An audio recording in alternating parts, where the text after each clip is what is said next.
New Osho, yeah. Fight you in hand-to-hand combat. Maybe I will. Maybe. Are you sure? Are you sure you wanna? Are you sure you wanna do that? Listen. I'm pretty strong. You ready? Here we go. I'm gonna fight you. You ready? Let's go. We're gonna do it.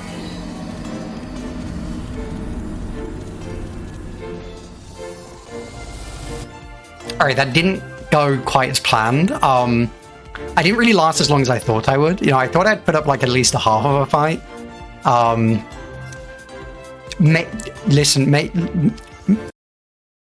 Okay, like Bards are my favorite class. Actually, no, Bards are probably my second favorite class. I literally just said we're starting, and you kept talking about the fucking bards. Well, it so fits excited because Violet is a bard. Violet is a bard. Also, hello, Raiders. Holy crap, Osio 70 viewers. Yep. That's insane. Wow. Hello, Raiders. Welcome in. Well, please have hiccups the entire stream. No, please don't wish her that kind of thing. Massive greetings to everyone. Hello, welcome in to our what episode number is this? 17? 18 episode of Why would you do that? Amara Angels. Welcome in, Oshia Raid. You don't know what we do? Then you're in the wrong place because we played Under the Dragons. Thank you for the follow. I heard Oshio had hiccups, and she was in the process of dying. So all the best to Oshio. Let's. She does have hiccups. All right, she does have hiccups.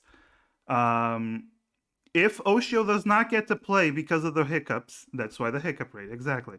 If Oshio does not get to play because of the hiccups, I get a villain point. That sounds fair, right?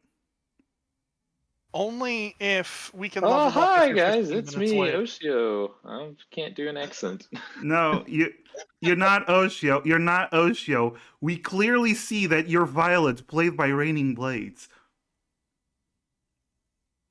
Way to squeeze in that overlay thing. Oh yeah, no, I got a new overlay. In case you don't, y'all don't know, I got a new overlay for the D&D. I could join the game session as Oceanix right now. You will not do such a thing. But it yeah, would be funny. It would not be funny. Fuck you. But yes, hello everyone. Welcome in.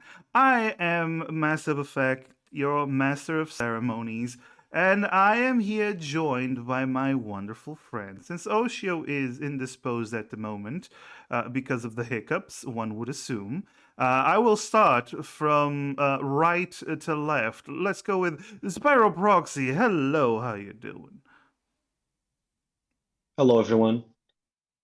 I have a message for chat. You were going so normal. You were being so normal for like 2 seconds, and now you're gonna do something stupid. Go on.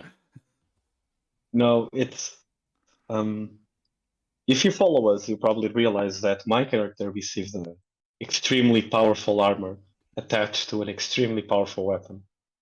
So I'll tell you this, chat. Give us 0 points. Make me the instrument of your wrath. I will melt in 1 turn everything you point us at. Just give us 0 points. I have returned, and I think I have freed myself from the hiccuping curse. Yay! Oh! Did you cast transferred? Did you cast remove curse on yourself? Was that I did? Yeah. That's okay. Yeah, that's what I did. Yeah. Yes. Also, I hope no one freaking clipped that. I had a massive hiccuping fit. If I don't see a clip of that, no, please no. In the next few minutes, I'm going to be very disappointed with everyone that rated. Continuing on. Also, yes, Oshio did draw all of these very cute characters. This is a whole party. She is super talented. Teehee. And who's next? Oh yes, we're also joined by Savian. Hi, Sev. Oshio left before I got to use my hiccup cure. Do you have a You forgot hiccup to use cure? what, sorry? My Oh, hiccup cure. what's your hiccup cure? Friggle frazzle friggle frets. Okay. That made absolutely no sense. Okay, last time I had hiccups on stream, Oh no. someone said, Osho, I will give you $200 if you keep hiccuping. And I immediately stopped hiccuping. Okay. So you And I was like, no, I want the money. Why did I stop? No! Give me the money! I need it. Who's next? Raining Blades. Hi. Hiccup. Okay, you're so funny, RB. We love you very very much because you're the hilarious one in the group. when Dusk's Really? not Yes, around. yes, I know. Really, Thank RB? you. You missed a chance to go hiccup, everybody. See, that's a real problem here. And finally, well, not the final one. We're still waiting on Sarcastrophe, aka Dusk, because he is currently busy, but he will be here soon. But finally, for now, we have the beautiful Ocean X.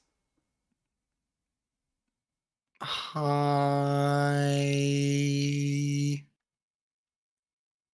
Why? everyone. Why? I don't know. I just, I'm a creature of whims. I'm whimsical. Tee. I was waiting for the fucking tea. All right. Yes. Anyway. Yeah. Anyway, I was waiting for the fucking tea. Yes. By the way, I know Oshio doesn't curse on her streams. We curse a lot here. I curse a lot Wait, we here. do? Fuck. Fuck. We curse enough. Okay, I know. At least don't curse a I lot. curse a metric fuck ton. But yeah, if you don't like cursing, I am very sorry, but it's in my DNA. It won't change anytime soon. But You need to come to my Warcraft raids. You're a poet. well, anyway, in the last episode of Amara Angels,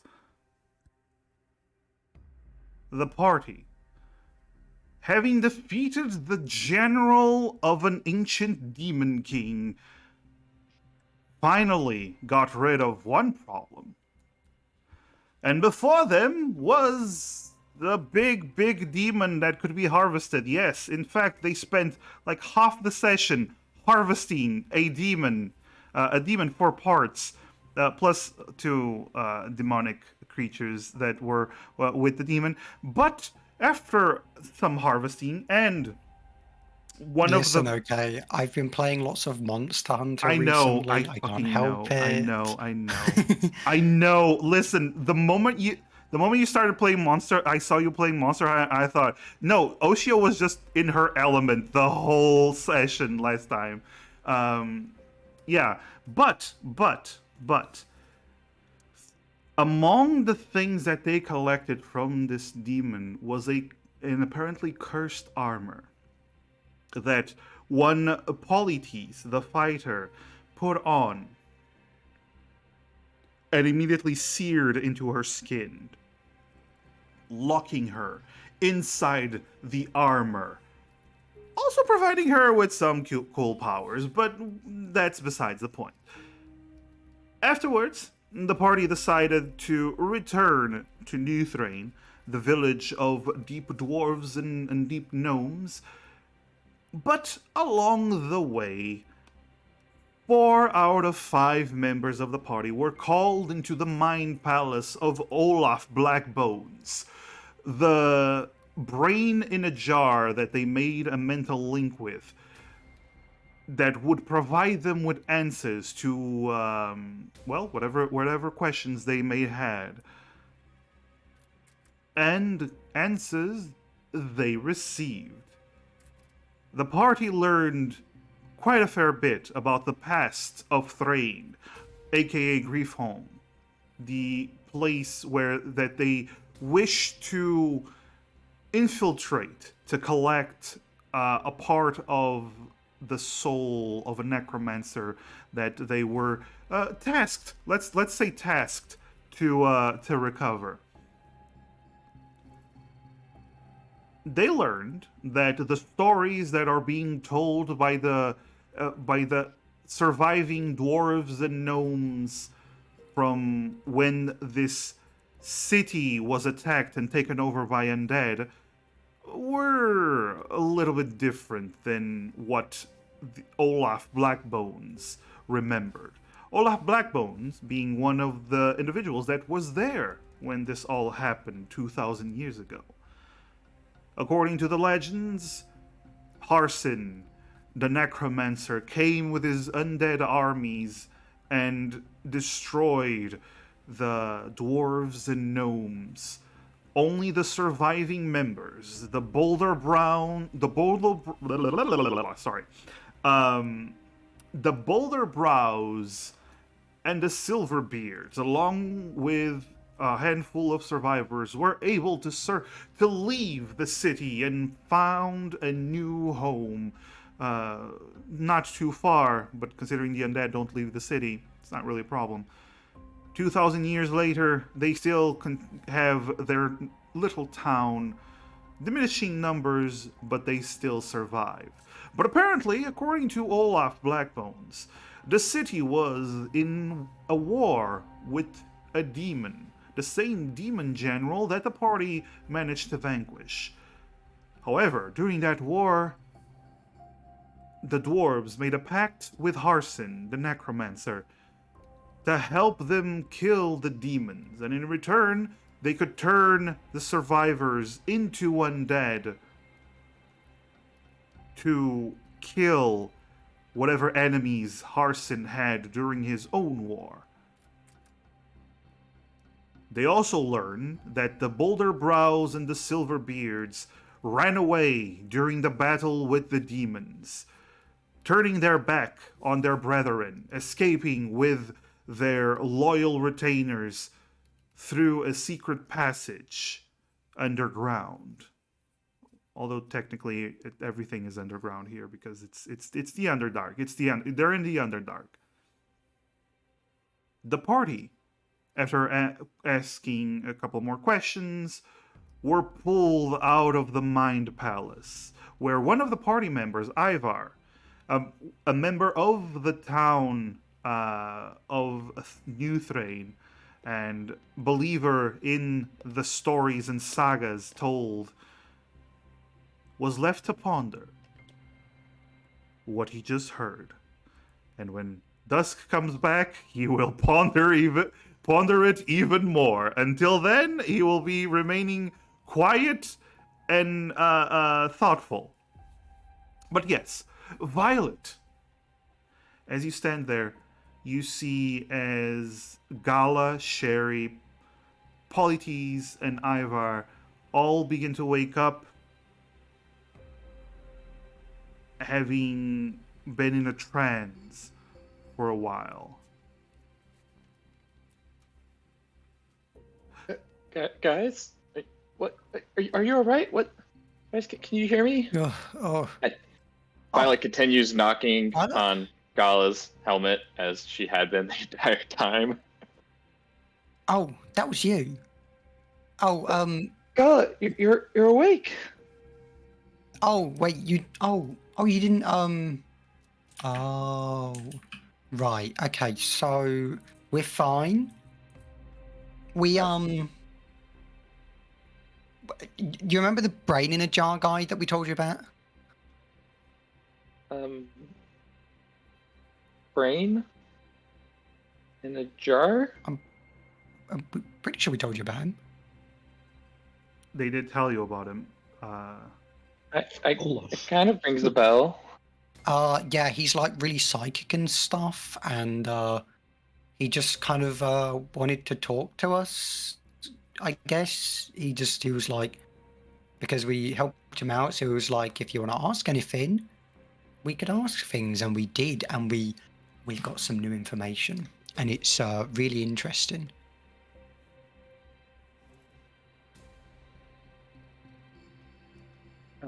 Information about what exactly? Like Everything. Well, everything underground, like this, the city Thrain, and its true origins, as well as well, the origins of what it appears to be today, as well as some info on the undead in the city and what is causing the Aura of Gree. Well, what could be causing it? And that sounds like that's pretty big news. yeah.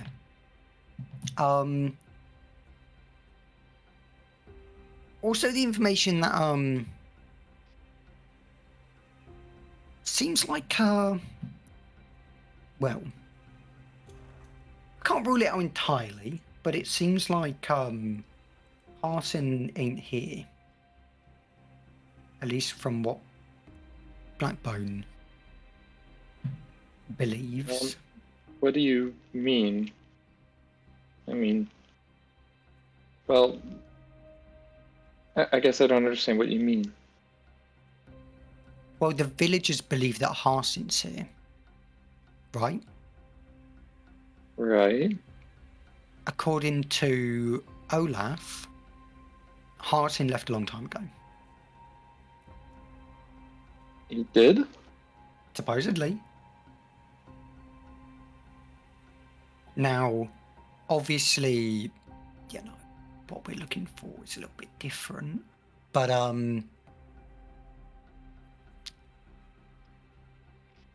yeah, worth keeping in mind. There's still obviously a large amount of undead. Interestingly, supposedly a lot of them are like sentient type. Well, some of them. So we might be able to talk to them. That would be good, but Yeah. well, Not all we of still them. have to figure out how to properly get in there without. Well, No. that's the thing, Violet. I saw what you did when we were fighting big old flaming Hellion over there. You had a little companion, a little friend to help us, right? They look quite skeletal in nature. Right. Undead, one could say. Yeah. Don't you think they could go inside? Maybe. I suppose it would work. I mean, they would be. Can you communicate, or at least you could have it carry a message? I that should be able to work. I mean, I've never exactly. So we could use that to get into contact with any of the undead in the city that have their minds intact. I can't some of them keep it up don't. forever. You would have to find someone pretty quickly. How long can you can you do it for? About an hour. I mean, we could give it a try. Like, if it doesn't work right, we can always come back the next day. I suppose that's true. If we want to conserve strength anyway. Spawn it. Pardon? Depending on where we spawn it, 1 hour should be enough. Right, exactly. So, yeah, like, I'm thinking if there really are, like, we can use that to maybe find out and possibly try and get into contact with any, you know, undead in the city that still have their minds. Because some of them, because like the Aura of Grief thing, it affects them as well, just a bit less. And you know, some of them haven't really been able to endure it, and some of them weren't able to keep their minds originally either when they were turned into undead. So there are undead that aren't very nice in there, but even so, they only attack the living. So your little skeleton friend should be fine and not be attacked by them, which means you'll be safe. They'll be safe to try and figure out who's who, or at least gets the message to someone that, you know, knows what to do with it. It's worth a shot, yeah. I mean, it's better than. And if we have someone inside the city then we have a much greater chance of getting to Well, how do base. we get the people inside the city on our side? Well, We you just say, your undead okay, takes a we're... letter, and the letter says, "Hi, we met Olaf Blackbone. He explained to us a little bit about what's going on. We could meet at the border, want to chat and stuff, and maybe figure things out." Called Undead Tinder now. That's what you're trying to do? You want to, Netflix and chill at the border?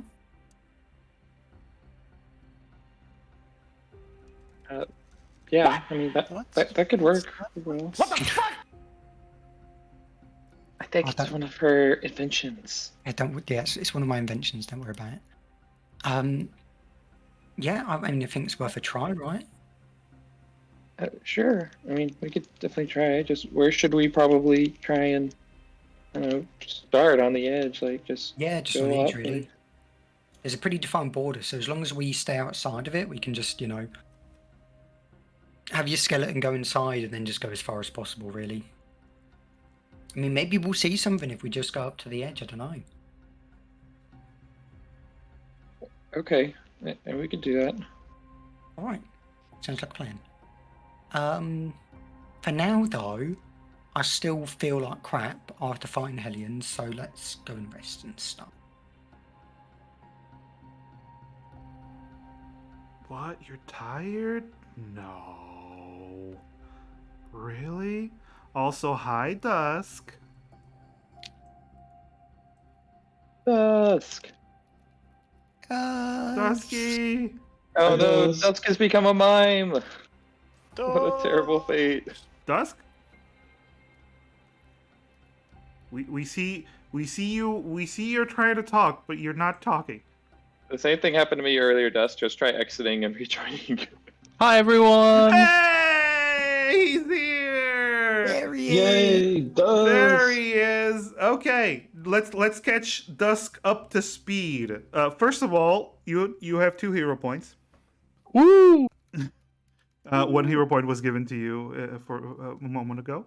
Also, this is Sarcastrophe, aka Dusk, aka we love this man, aka Ivar, aka going through a emotional turmoil. I assume. Yeah. The Dusk, the lovely Dusk. You just came out of the conversation in the Mind Palace with Olaf Blackbones. All the information that I told you off stream, that is what Ivar knows. The party is deciding that they want to have Violet summon one of her undead that you found out during the fight with the general, that she can summon undead, and use the undead to pass a message to one of the residents of Griefholm to see if they're able to have a conversation. That is the plan that the party is working on. Can Violet Undead speak? No. Or are we going to write a letter and we're Yes. going to just... It's going to Technically, carry a Violet didn't message. say. We're going Or maybe- to write a letter. Or maybe even better, carry a sign. Gala says in character, maybe carry a sign, because then they'll be able to read it instead. Because a letter's not very obvious, right? But if your skeletons carry around a sign, then they can see it from afar. They could also just talk. Can your skeleton talk? Yes. Oh, yeah. Just tell it to shout and stuff then. Would that Hold pass- on. What do you mean it can talk? It can understand the languages you speak. Oh shit! I don't know if it can talk. Actually. Also, I just want to point out it has a 4 intelligence. it might not be able to speak. I don't know. I'd have to ask it.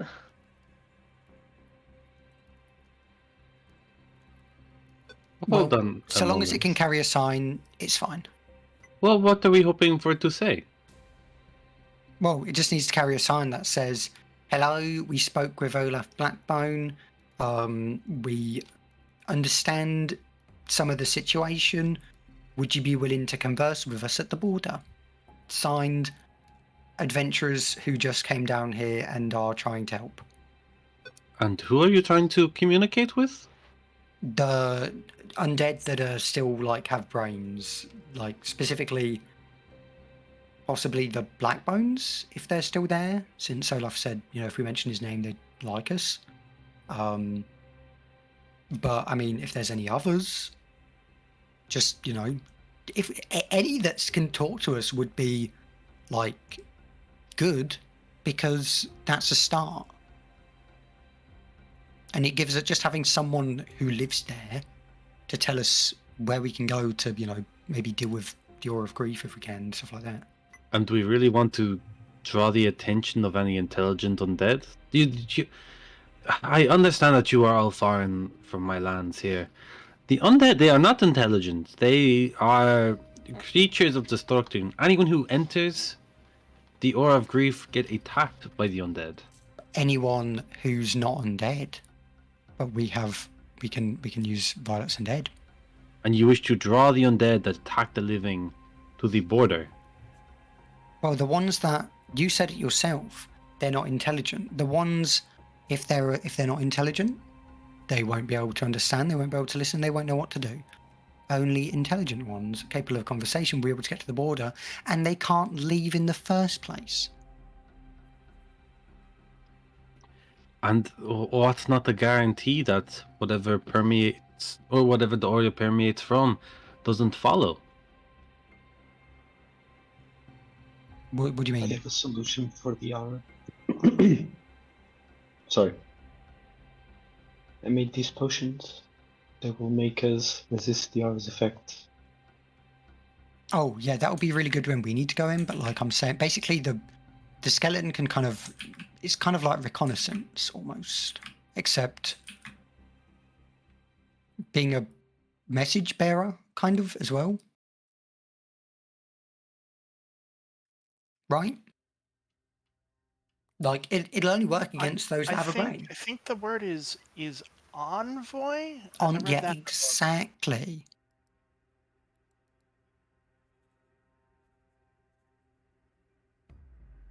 My worry here, and it does.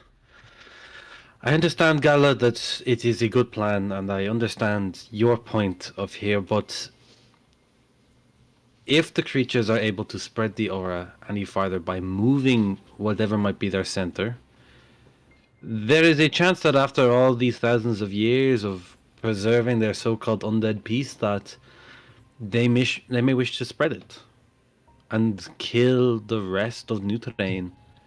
But if they have done that already? They may not be aware that there are still descendants living amongst us. Well, we don't have to necessarily go to it from the village. We could go somewhere else. Yeah, no, we're not going from the. Yeah, we're just going to the. We'll be at the border, right? They don't even have to know we're from the village. We don't even have to mention it. We can just say we're adventurers. I would like to speak with the chief about this, especially if he also. There may be some knowledge of the secret passage that was used to bring our people to Nutrain. That would be good for getting in. We don't need to get in yet, though, right? We just need to send a skeleton in. Well, if we could go in the secret passage, if we knew where that was, that'd be a good meeting point, wouldn't it be? Would we? I disagree. I think it would be much worse if the undead knew about the secret passage. But wouldn't they already know about it if the undead are supposed to be part of the village, like they lived here? They might know of a secret passage, but they don't know which one it is. Maybe. Or maybe they do. They just can't use it.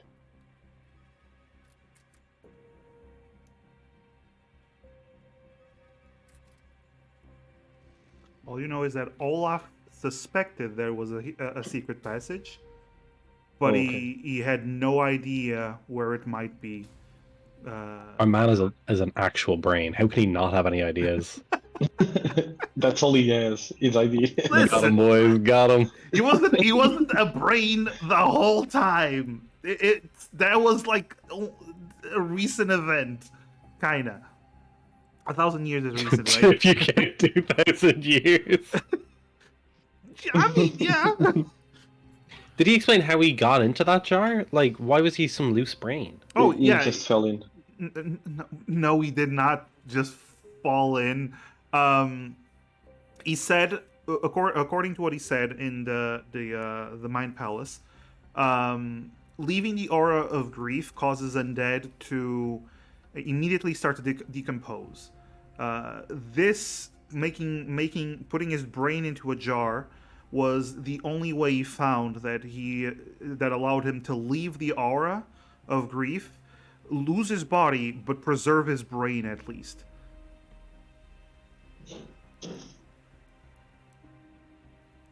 Sounds And then he got sketchy. stuck in a cave for 1,000 years.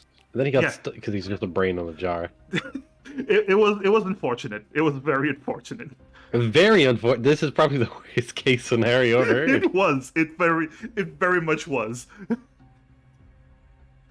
That's why I was very grateful that you allowed for his liberation. Ivor just makes like a gesture. I don't think it requires any level of insight to know that Ivar hates Gala's plan, and just in general hates all of Gala's plans, but this one in particular is definitely rubbing him up the wrong way. But he's very actively like staying his tongue. He's like, you can tell he wants to blurt something out like he normally does. In fact, his head's probably growing a bit bigger because of the amount of like willpower that he's doing to not open up his mouth, and he's just making gestures for Violet, who he also very clearly doesn't want to even look at, to kind of just do her weird undead necromancy, evil of all sagas sort of nonsense and summon a monster.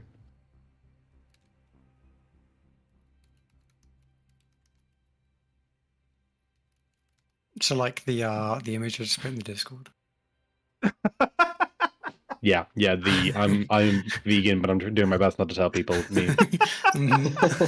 Yep. I think we can all imagine it.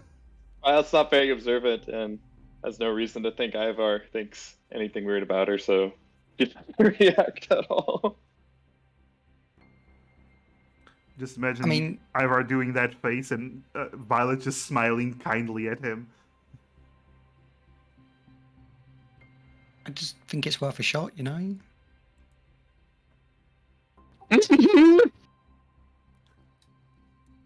Pardon?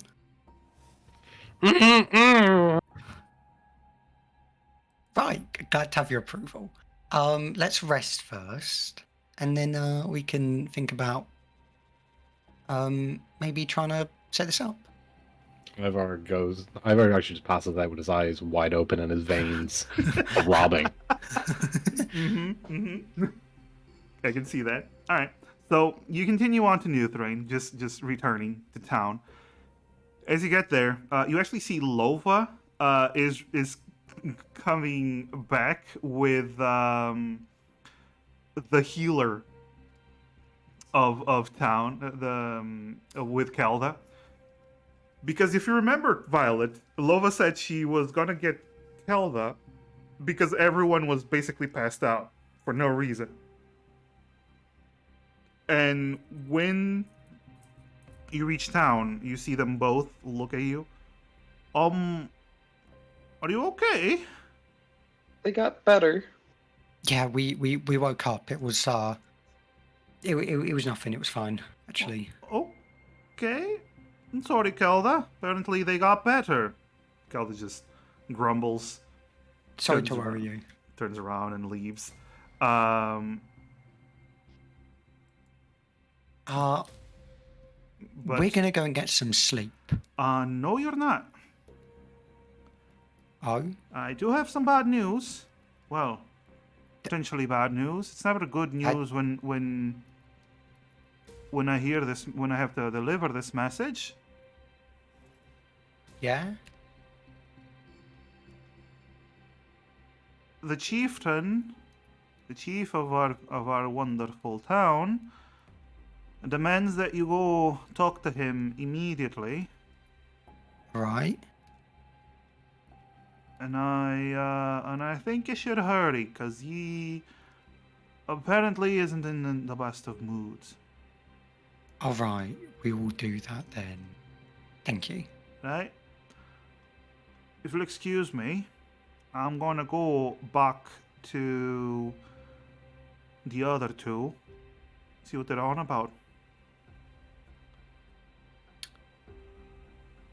Well, Ivar said he wanted to speak to the chieftain anyway, so Alright, just go in that direction. Ivar, you know the way. I know Dusk isn't here, but Ivar just gives a nod. This is like the principal of the school is calling you. I know. Yeah. Lover, as you're passing, Lover's just, ooh, you're in trouble. Why is it whenever there's trouble, it's always you five? Oh my god, yeah.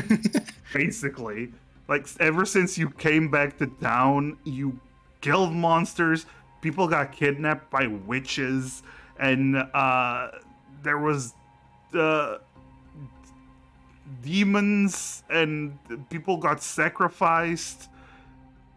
It's always you five. They should be thankful. We're bringing them some excitement. Uh-huh. To be fair, people were already kidnapped by witches, and there was already a demon making deals, so we actually solved those things. Yeah, listen.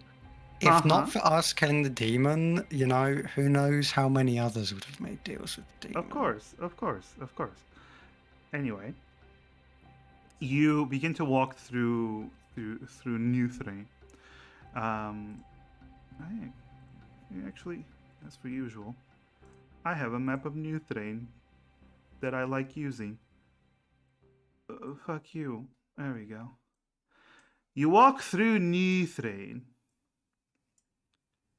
heading towards the chief's house, because you were called like naughty children being called to the principal's office. Ivar, you're leading the way because you know where the chief's house is. All too well, yeah. Very well, yeah. And as you get there, you do see this actually quaint house. It's not much bigger than the others, but you know this is the chief's house. You knock on the heavy steel door, and when it opens, you start to head inside as an older female dwarf greets you. Ivar, you know this is his wife, Gerta,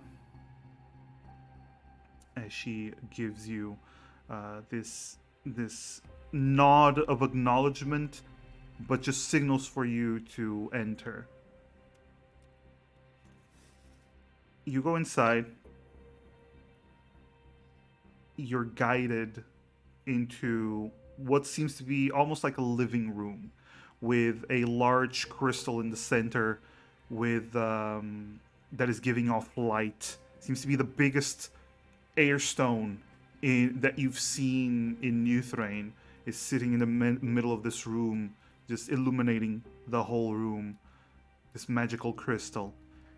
You see to the side there's an altar to the Shaper. You see these chairs that are worked from stone itself. And almost like a couch, a long bench. Kind of like a couch. Why would you do that? Why would you do any of that? Ready for people to sit.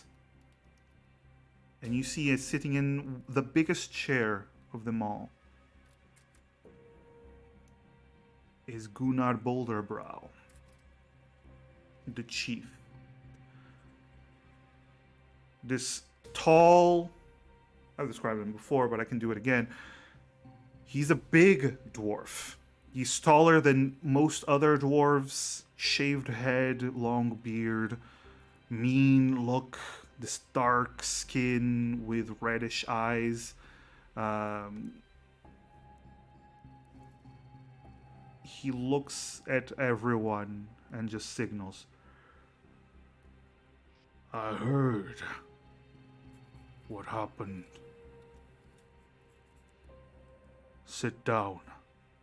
We have to talk. Gala will sit down.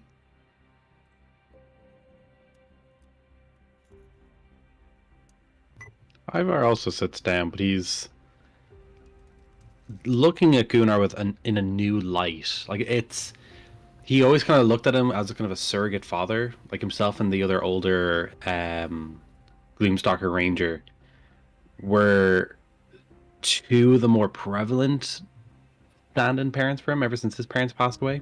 But now knowing what he knows from Olaf, the name Boulder Brow holds a little bit more reverence to him. Thanks, Lightning.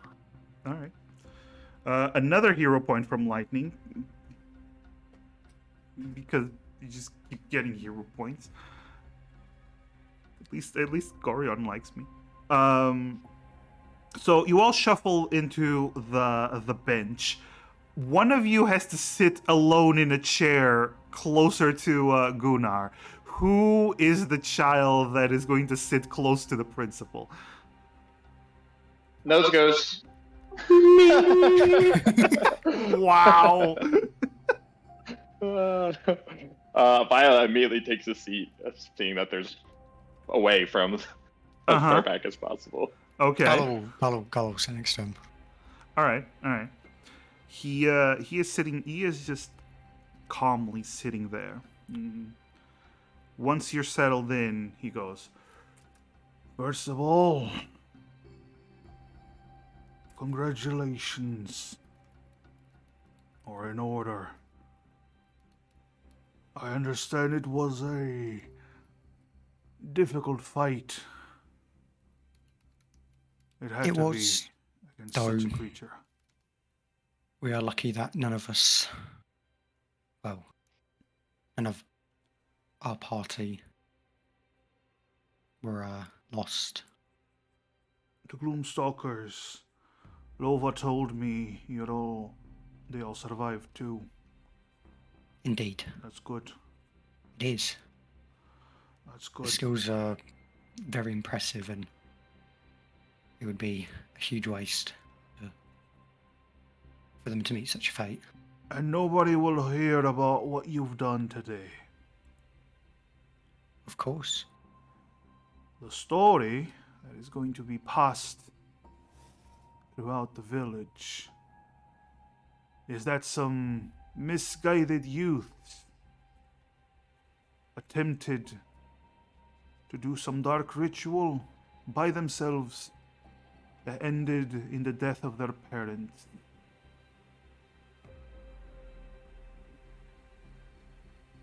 Misguided youths following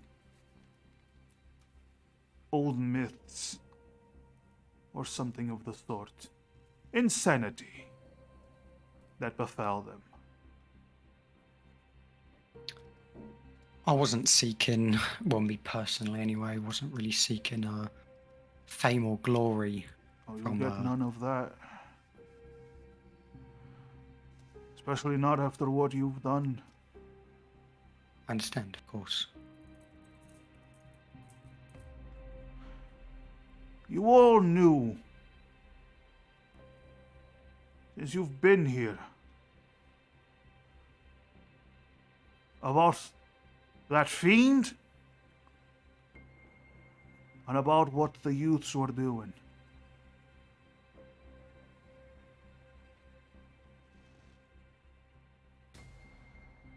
And you Right. just worked with him.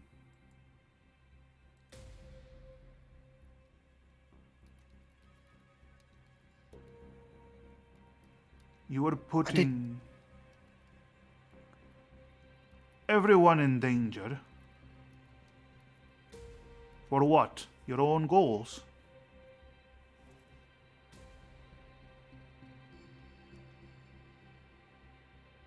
Go on. Ivar's looking directly at Gala with a kind of like a sort of look.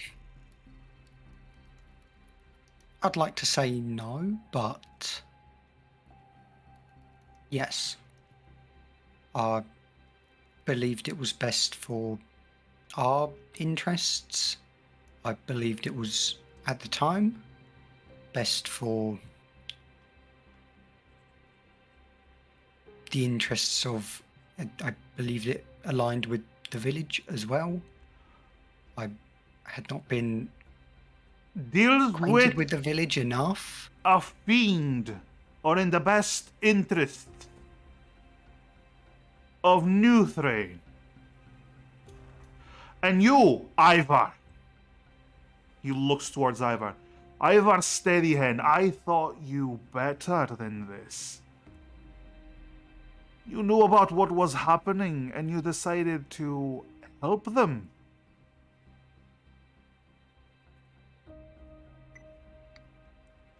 No. Don't you lie to me, boy.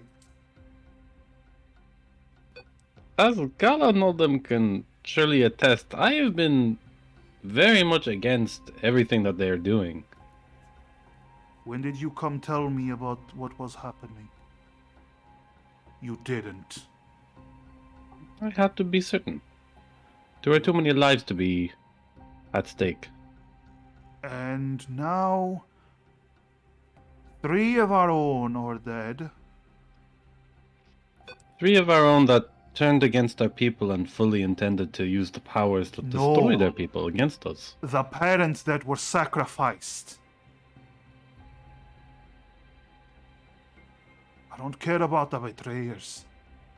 I care about the people they murdered to get their powers. And we were to know beforehand that they were going to sacrifice people?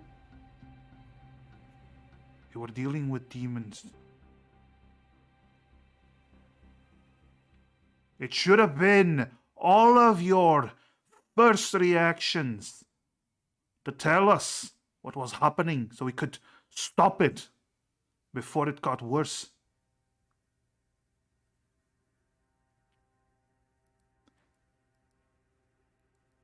Gunnar, I am sorry, but I cannot put you into harm's way that way.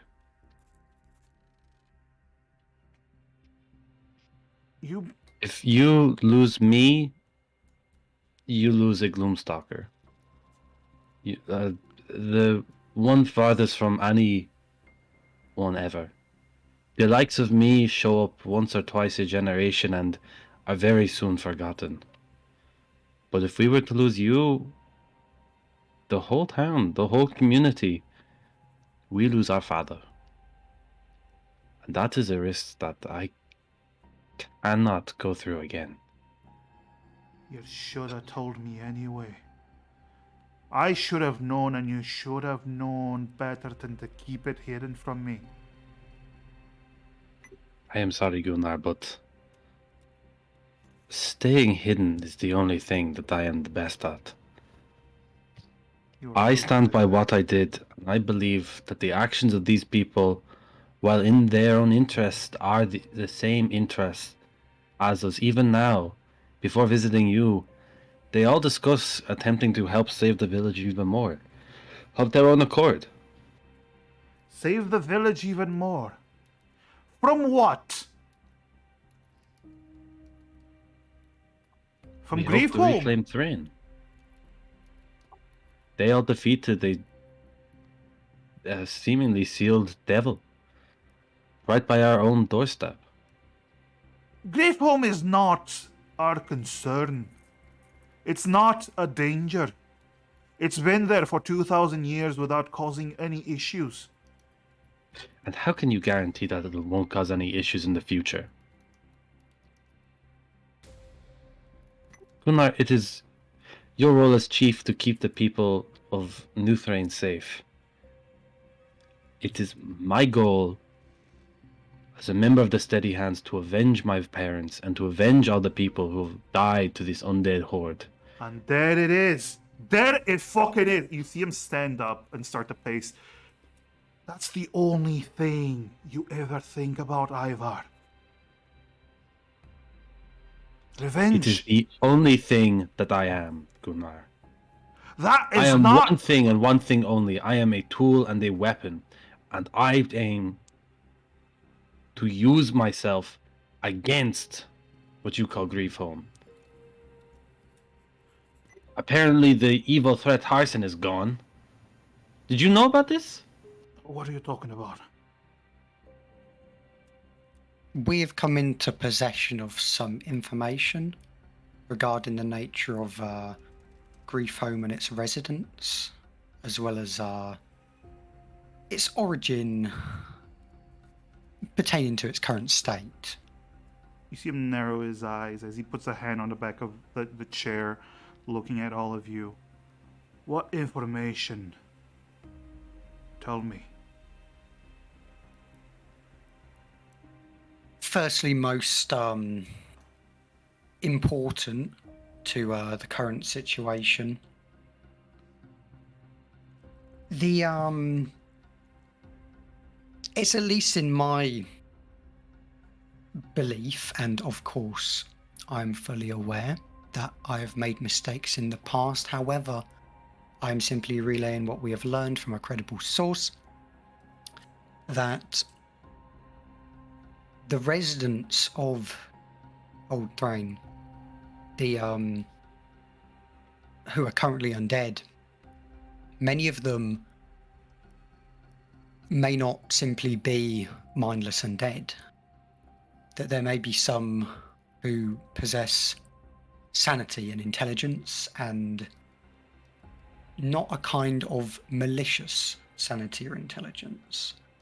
We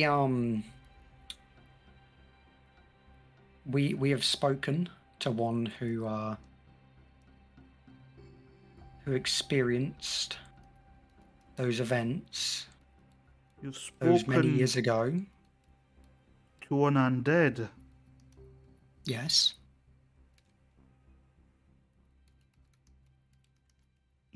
You see him narrow his eyes again, and focusing on Gala as she's speaking.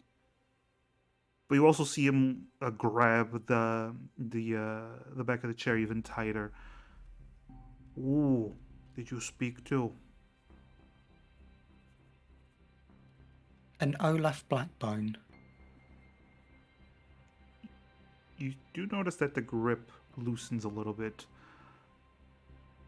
Blackbone, Correct. one of the betrayers. The betrayers. Aye. Blackbones were the ones who opened the gates for Harson. Now, from the recount from Olaf, again, I'm simply retelling this story. I believe where we can determine whether this information is correct. There are ways that we can figure out the true nature of all of this, but the account that we have heard was that, well, part of the evidence we've already uncovered. The Harsin was not the threat that brought down Thrain, and that it was instead the demon, and at the time its army. That's ridiculous. There's nothing in the sagas about the demons.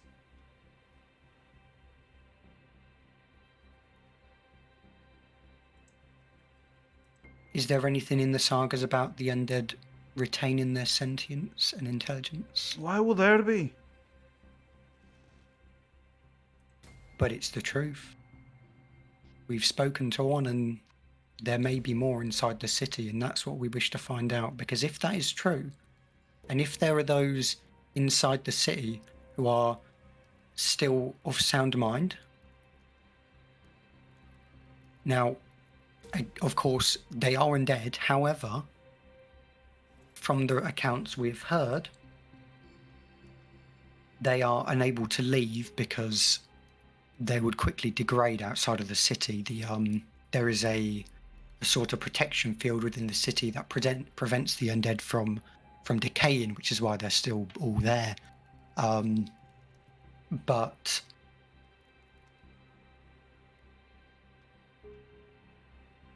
the reason they're undead in the first place, as I mentioned, it's possible it was because of a demonic threat, and they sought Harsin for aid, and that is the result of it. Now, whether it was correct That is to ridiculous. seek that kind of aid, and whether the result of it is good, I cannot exactly say so. That is ridiculous. Such a story cannot be possible. My ancestor, Agni Boulderbrow, and the Silverbeards, he looks towards Ivar, they were attacked by the armies of the undead. They bravely managed to rescue the few survivors from that attack. That's the story. There's no accounts of demons. There's no accounts of person helping. We've already Was found the the one demon. attacking. We've already found the demon, Demon could have been there for any number of reasons. but it was there. I want everyone do to not- roll a wisdom, not a wisdom, an insight roll, please.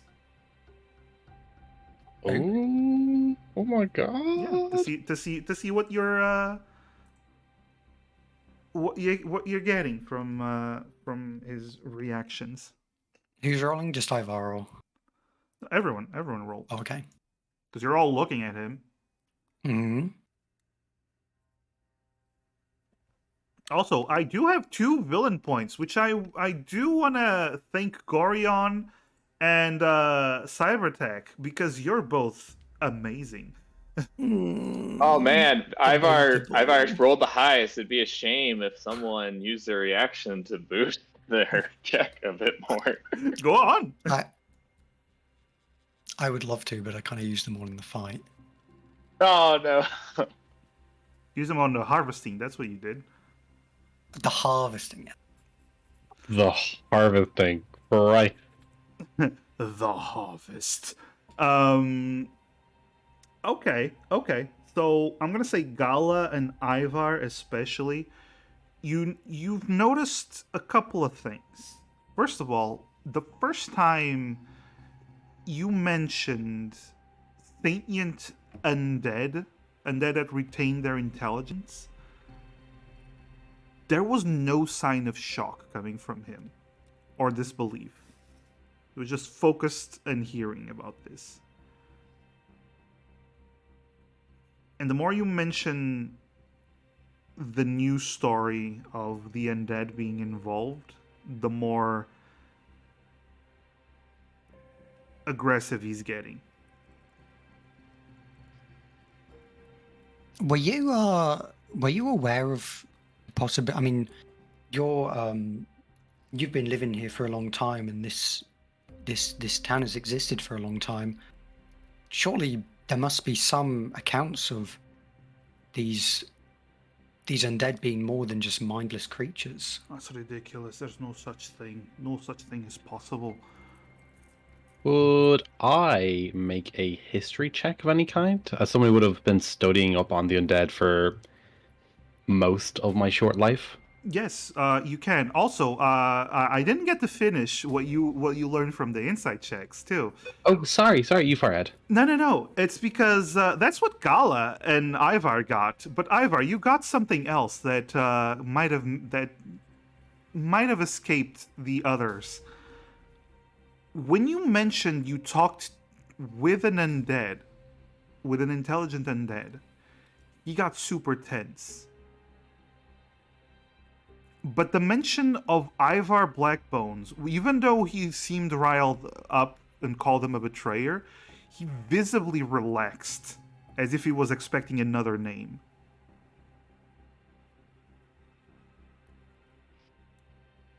You noticed this, Ivar, especially because you know him so well. But now you can roll a history check if you want. I just make sure. I've never heard of Olaf Blackbones before. Here's the thing. During the session, you met him. You weren't here, and I rolled for you, and you rolled like an 8. You had no idea.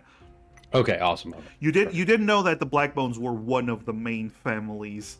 Yeah. It's not like. About it.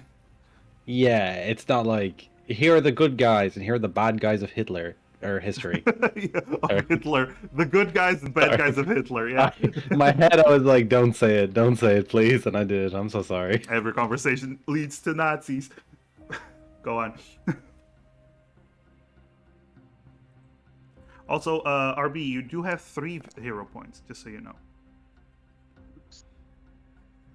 I'm happy enough to keep the 8, and just say Ivar probably doesn't know anything about intelligent undead, but that could also just be skewed to the fact that he also doesn't believe or never believed in it. Like the idea that it's just ridiculous. The notion is just ridiculous. the skeletons literally have no brains. Yeah. Like the idea of a brain in a jar at the very least. Yeah, like we have the brain. Do you know what I mean? Mm-hmm. No, that makes total sense. 100%. Like it's science, guys. I mean, come on. Yeah, of course. It's magical science. Yeah, but he goes, I will have no further talk about demons. Not the ones present, not the ones in the past. The sagas are what they are. You know the sagas, Ivar. All right, fine by me, but can we talk about undead? Because I think you know about undead a bit more than you're telling us. Be very careful, lass. You don't know anything about anything here. That's right, we don't.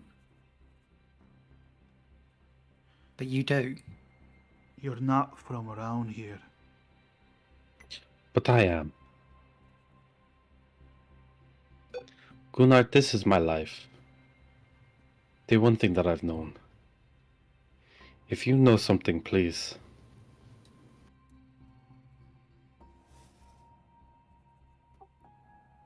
I beg you. The only thing I've ever asked, please. Roll persuasion. I'll give you advantage because of your history together. I'd say you probably put down a little bit of the waterworks. Papa, please. 19. Let's go, boys. 19. That's a pretty good roll. You see, he looks slowly at Ivar and then looks back at the door.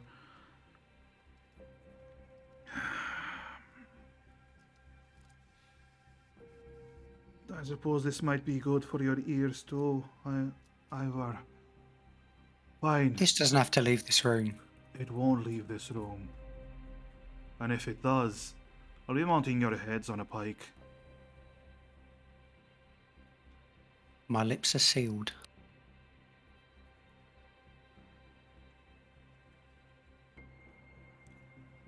The reason why I know that grief home, that the undead there will never be a problem.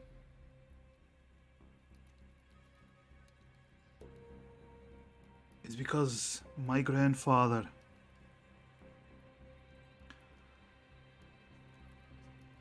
he spoke with the undead of Grief Home long ago.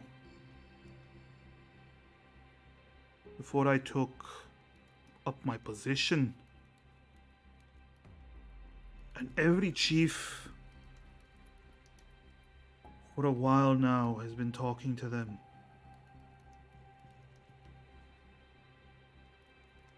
We know that they can't leave. There's no telling when that will end. There's no telling if that's going to continue. So, my people have been making a deal with the Thunder Lords. It seems like they remained intelligent, and it seems like they're in control of the city.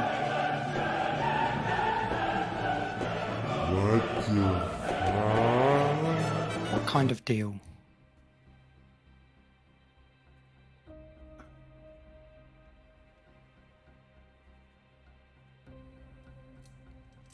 As long as we leave them alone, they leave us alone. That's the kind of deal.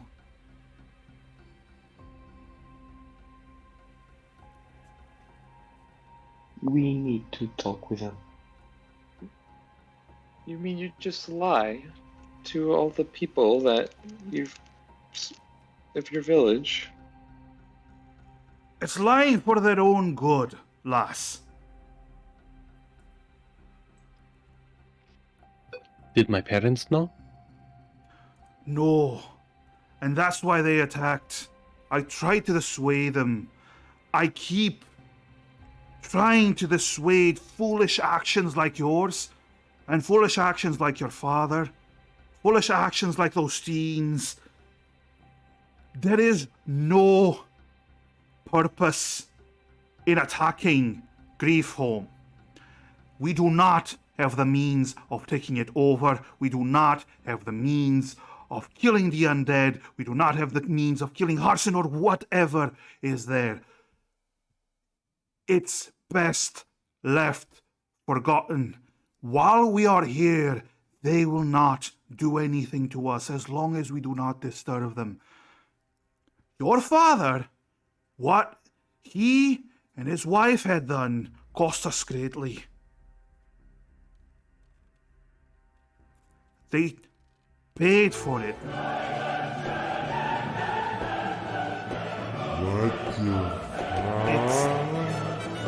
It was a shame. But we were lucky that nothing else came of it. But they might not have done anything if they only knew, if they only knew the circumstances. It's not that simple.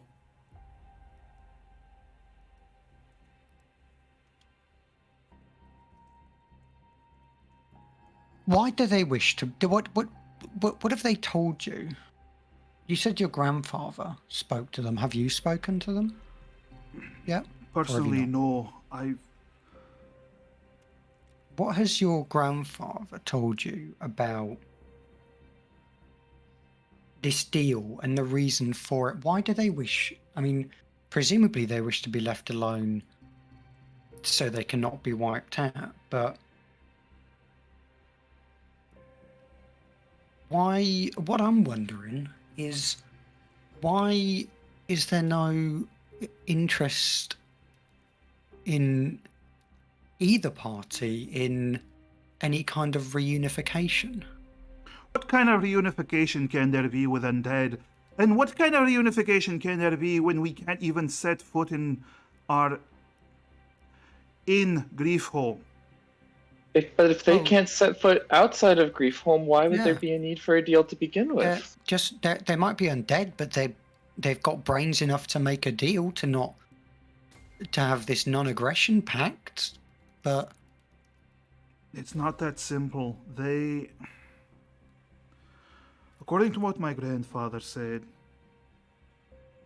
they can't leave Griefholm because of the aura of grief. But my grandfather was threatened that if they need to, they can move that aura. They choose to stay in Griefholm.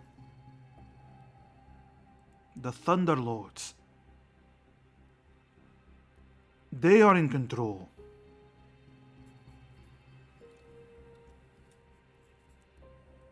If they choose to pick up that aura and move, the undead would move with it. And if they choose to come to our little town, do you think we could even begin to extend it?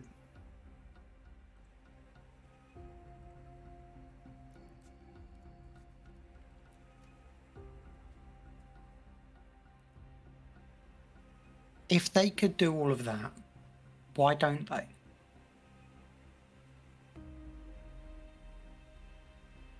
I'm guessing they like ruling over Griefholm. Or maybe it's something related to the fake Harson. I don't know. I really don't know. We All don't I know know- either. All I And know is This that is listen, all I know is that there's been peace this whole time. And I liked keeping it. Because we don't need Griefholm. We don't need revenge. We like living here. This is our home. This has been our home. Everyone here. Their fathers, their grandfathers, they've been living in New Thrain. We don't need Griefholm. So we leave them alone. Save for a few misguided individuals. And in return, we just live our lives. Can you get us in contact with them, the Thunderlords? Why would I do that?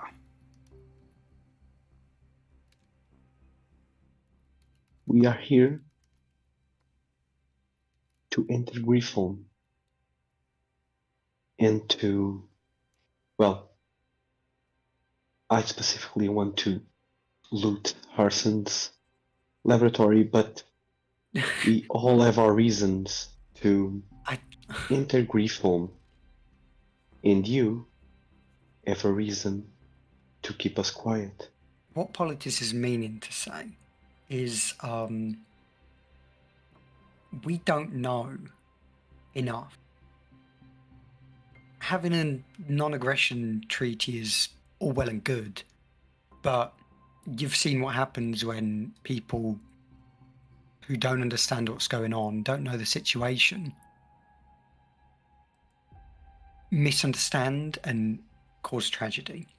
They've been fine with a few stragglers. And I intend to keep that at as minimum as possible. You see him stop for a moment and looks to the side. Where's Ivar? You all look at where Ivar was, and he's gone. Oh shit, nothing good happens when a dust character turns invisible and leaves the party. Oh, Can I just say that, goddamn it, Dusk, we were sitting in the same table and you managed to sneak away You rolled. in front of us. He What did he rolled roll? really well. what did he roll? He rolled a 21. I was expecting it to be like Yeah, 30 or plus something. his ability to become invisible in... Yeah, nice one, Dusk. Well done. He did very well. Rule number one: invest in one stat and one stat so heavily you'll just be a nuisance. Oh Yeah, my yeah, god. Next that's what character you is do. athletics. That's what you did Yeah. with Callahan. It's amazing. I love you. I love your tactic. Yeah, If only I no. had a second level spell slot right now. So, Sarcastrophe Dusk, for those that don't know, his previous character had like a passive perception of 30 or something of the sort. Was it 30? You could see pretty well. You could see pretty Yeah, well. you could see- It's like 30 or 31 or something It too was high. something ridiculous. And now he just has absurd stealth because he just likes just not being there. It's like, would Callahan be able to find Ivar? That's the passive perception moral is 30. dilemma. That Callahan would have known exactly what was up. Callahan would have been the first one to notice. Yeah. I think it's Yeah, but- heresy to suggest that Callahan would not be able to find anything, honestly. But I don't know. It's the unmovable object against the unstoppable force. Because Ivar is not there yet. That's the thing. Yeah. But Gunnar looks around. Here is Ivar. I don't know. He was here like a second ago. He was sitting right next to me. Damn it! You see him pick up something from behind a chair, and he begins to rush out the door. Ivar! Ivar! As he starts to rush out, already fearing the worst. What about the rest of you? That's gonna give way as well.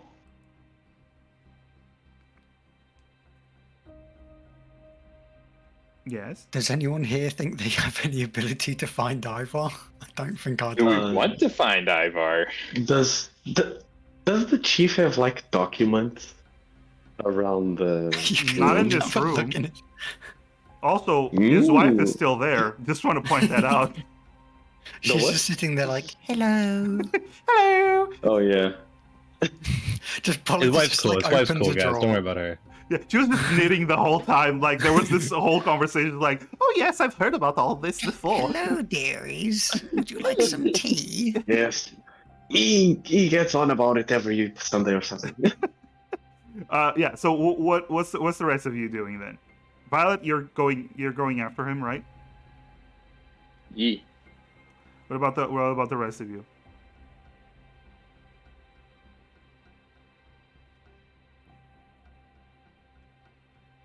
Gala, Sherry, Politics is going as well. Okay. Politics is going as well. Because I can't read Dwarvish. Oh, I was muted. Yeah, Gala's gonna follow outside as well. Okay. Sherry. Okay, I'll try to look.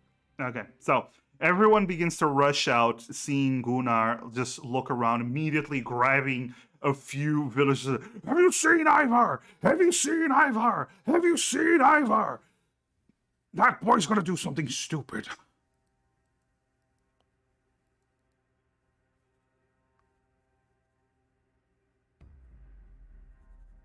I'm guessing we should try.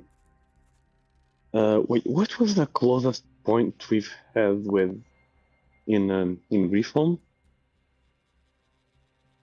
The closest point? Mm. What do you mean? The closest we have ever been to Griffholm. I don't know. Maybe Rush there. I don't know. Oh, the closest Wait. you've ever been to Griffon was not even Polites. It was Azure on a cliff. Yeah. So I have no fucking idea. Yeah. Yeah.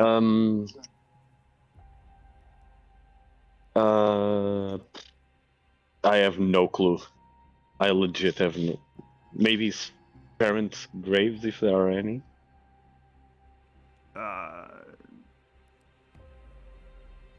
Okay. If you want to ask around about that, what about the rest of you?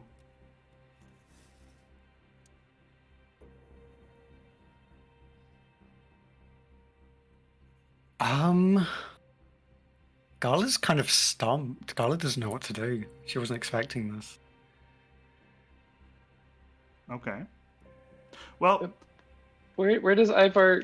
I mean, I don't know. Is there a Gloomstalker like headquarter or there's meetup point?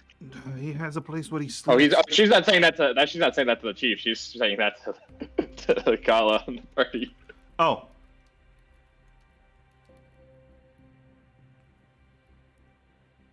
You wouldn't know, Gala, about Gloomstalker checkpoint or whatever. Oh, sorry. I'm engaged, I swear. I just yawn all the time. That's fine.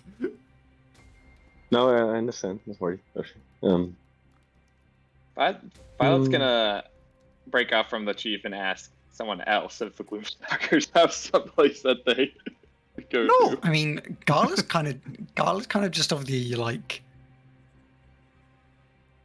As far as she knows, if Ivar doesn't want to be found, she's not finding Ivar. So she just doesn't know what, like. Fair. She doesn't really know where to start. Well, Especially because I guess she'll speak outside. She's like, what is he open to do? Does he just need some time alone, or is he planning something? Maybe he's going to Grief Home. Let's go to But Grief Home. he was so against, like, you know, the undead and stuff and talking to them. Would he really go? His world was shattered. People tend to do unexpected things when that happens. Even knowing.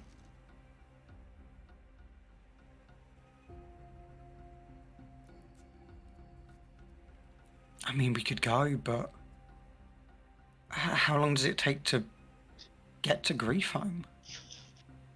I don't know. from there, you do know because Gala, Sherry, you did go with Ivar from when you went towards the witch. You do know there's a path that leads there. You do know it takes about 20, 30 minutes on foot to get there. Hell yeah, that's the way.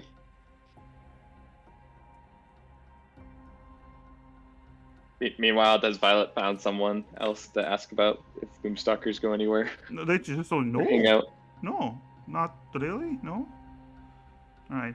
By the way, Sev, we know that if you need to go, just go get your rest, buddy. I'm so sorry. I took myself out a little bit too much today, so I need to go nap. All right, go get your rest. Okay, Sev. Go get your rest. Good night. Bye. Bye, Bye, Sev. Sev. Nice rest. And suddenly, Sherry just goes quiet and follows, which is pretty much Sherry. So, are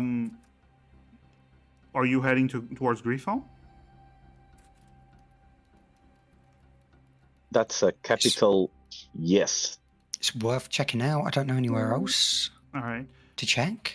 Since you're heading towards Grief Home, you actually notice something. You see Gunnar rushing towards Grief Home, rushing outside of the village, towards Grief Home as well.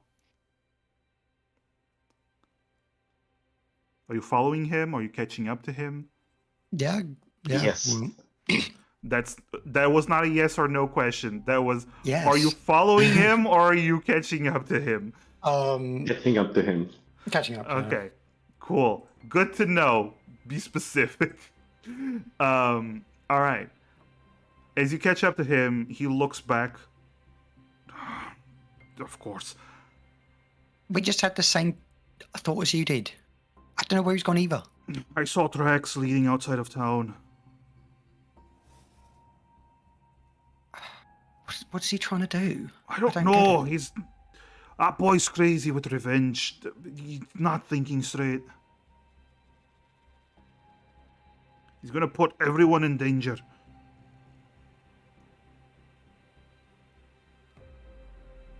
I mean, I was gonna suggest, possibly, I mean, obviously, suggest this to you and not do this without asking you. That obviously, you know, the deal is that you don't interfere with each other, but that doesn't really include people like us who are independent of the village, who You can think they're gonna claim care? ignorance. Well, I'm just saying, like, if there were any chance of gathering more information, it would be through us and not through someone like Ivar, who is a no member of the village, which, you know, him directly contacting them is not really a good idea, if that's his goal. Of course, we need to catch up to him and stop Right. him. All right. Cutting to Ivar. Hello, Dusk.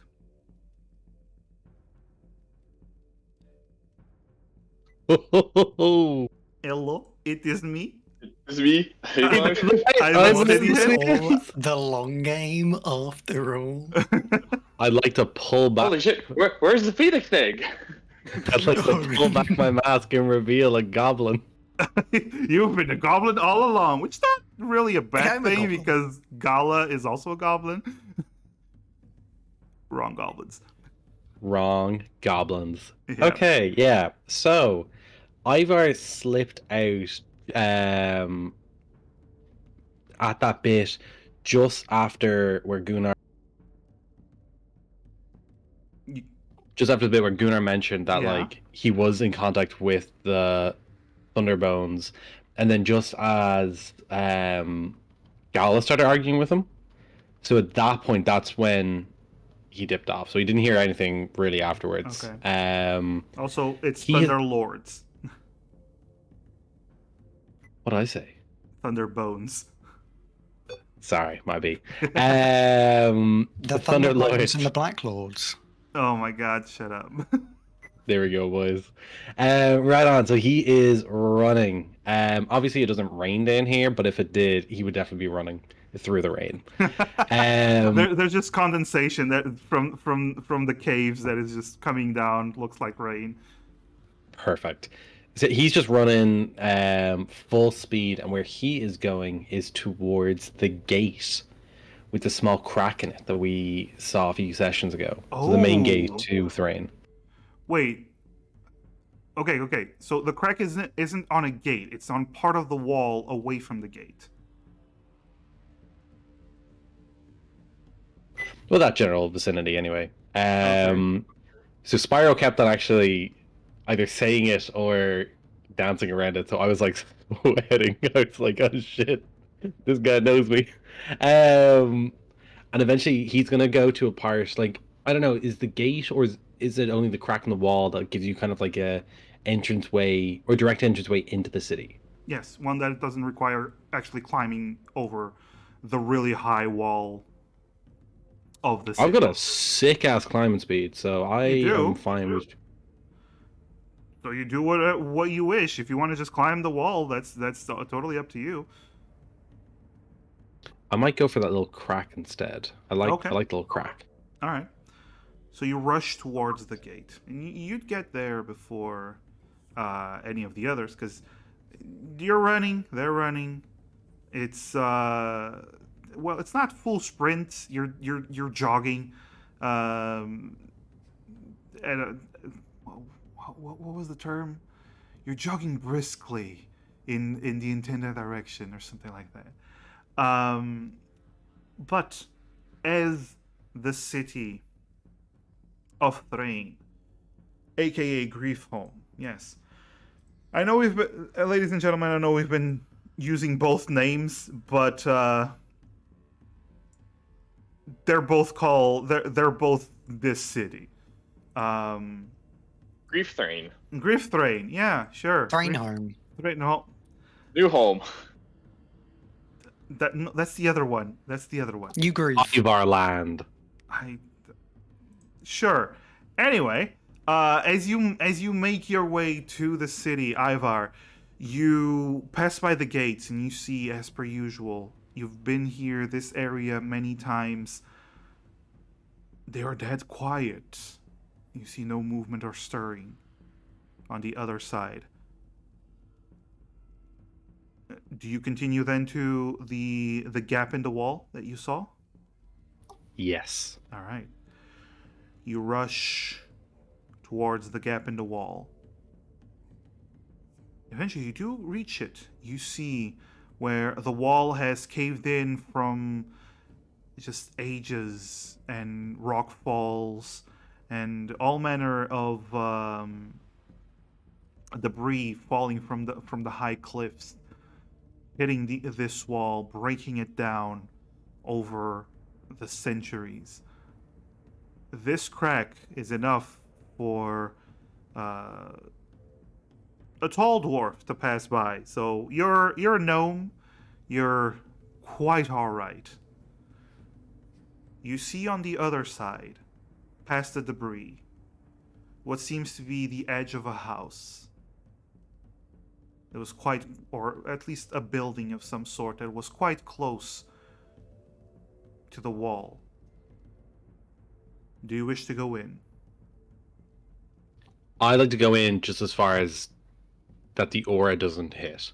What I'm trying to do is... Oh, you don't know exactly where the aura hits because you've never been past the walls. I suppose I'm not necessarily... Like, my idea here isn't necessarily to enter Thrain.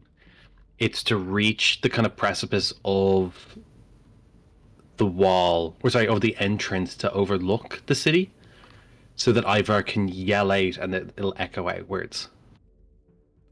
If that makes sense.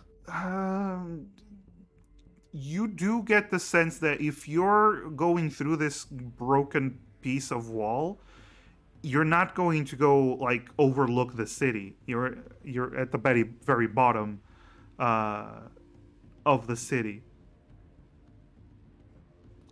Oh, is the crack in the wall not high up? I thought that's where it was. It's all the way down to the ground. My mistake. Okay. Yeah, that's cool. No, I'm happy off with that. All right. So you're just you reach the crack and you just shout into the crack without entering. Is that it? No, I'd like to enter into the crack still. Oh, okay. So you're entering into the crack. All right. You start to walk into the crack. Pause. You enter the crack in the wall, stepping closer, and for the first time and for the first time in your life, this city that has been plaguing you since your parents died, trying to assault it. This is the first time you're coming in, and honestly, the first thing you see is the plain, worn down, not very well kept house. Is literally the first thing that strikes you, that reminds you of some of the buildings in New Thrain. Excellent. And immediately, okay. You're gonna roll a wisdom saving throw.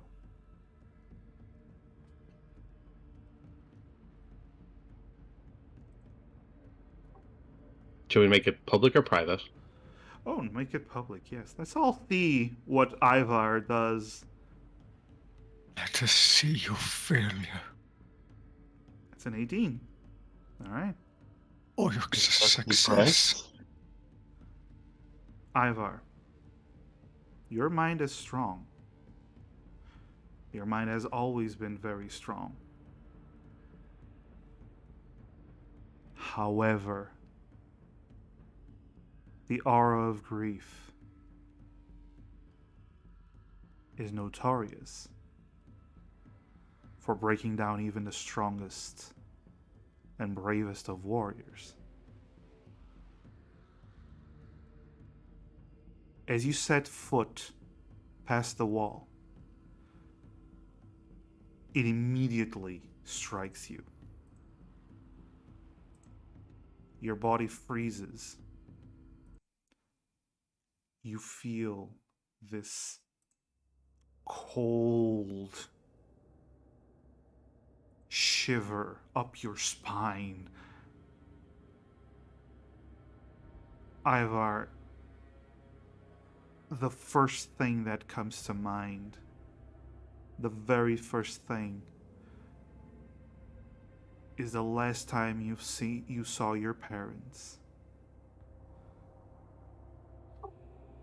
At that, I would like to try and do something super quick that Ivar had planned to do. Let me know if this is a little too far-reaching.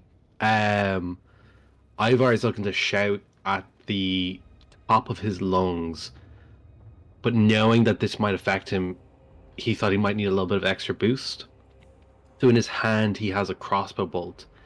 I'd like for him to quickly put at his palm super sharply and let the Silverbeard signet ring activate and cast. Ivar, I'm sorry. You failed the saving throw. You are not able to move. Oh no. Alright. You find yourself overwhelmed by grief. You find you begin to be flooded with these memories of the last time you've seen your parents. How they said their farewells. How your mother promised that she would be back. But she never did return.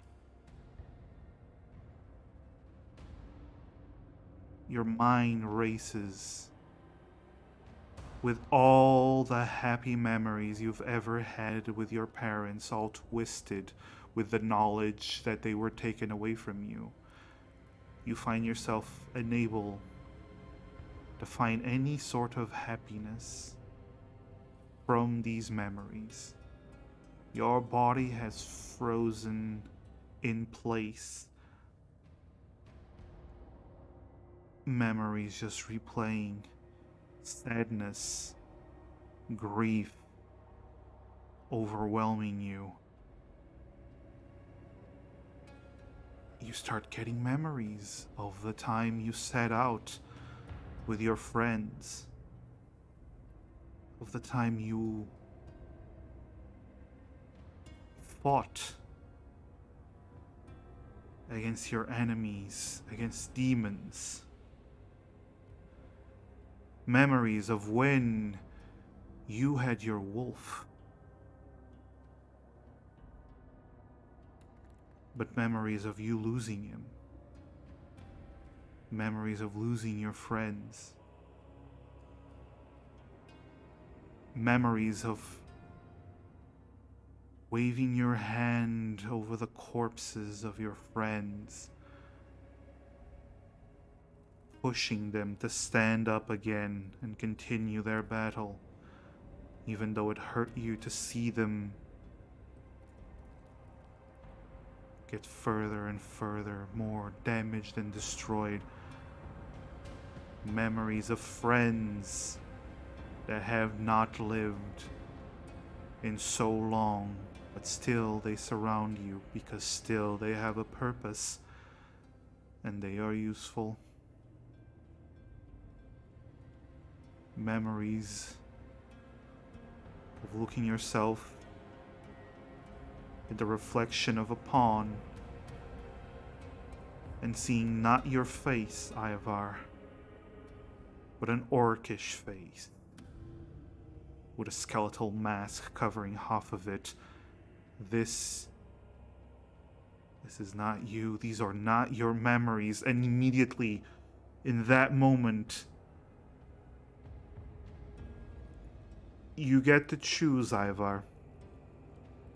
Either you pull yourself away from the crack in the wall straight to the outside, or you do something else but remain there and know that you are going to be locked back into your memories and whatever memories these are.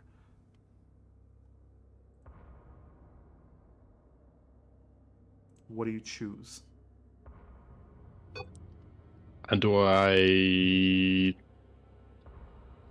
say frozen in the latter option? Yeah. Yes. If you try to do, you have, let's just say you have like 1 second or two to just do something. You can pull yourself out of the city, or you can do whatever action that you're trying to do. But if you remain inside the city, you know you're gonna be flooded with these memories. This is just the shock of seeing another person's face as your own memories is pulling you out just enough for this one action. Yeah, I suppose I'm gonna have to leave. I think in that moment he takes those steps back before that feeling kind of like leaves, and then he'll return to doing what he came here to do. Okay, so he pulls himself out. Ivar falls on the other side of the wall. Ivar, you are covered in sweat. You are cold. You're well equipped for the cold atmosphere down here, but you just feel cold, down to the bone. You want to do something. But for now, you're just huddled up on the floor, trembling. As the memories, they keep replaying, but they're starting to stabilize.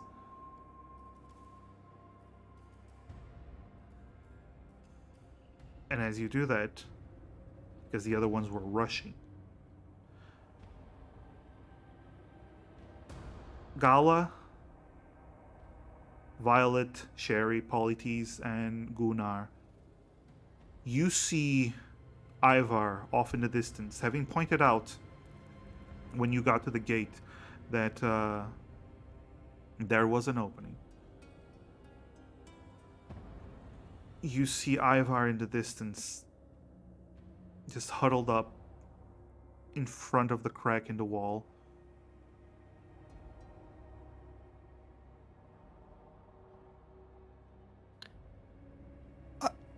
Ivar? Sound of Gal's voice. I take it there's no natural light or anything around here, so it'll just Yeah, it's just go Gloomstalker invisible. Yeah. You just move away with your Gloomstalker abilities. No, if he's in darkness, he becomes invisible. It's something you have to consciously activate. Yeah, he just goes invisible. Yeah. Okay. So he vanishes before your eyes, Gala. Ivar, I know you're there. You okay? A lad!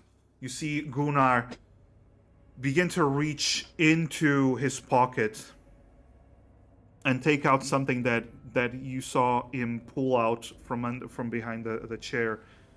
You see this stone, palm size, that he raises up, begins to illuminate the area. There is light now, Ivar.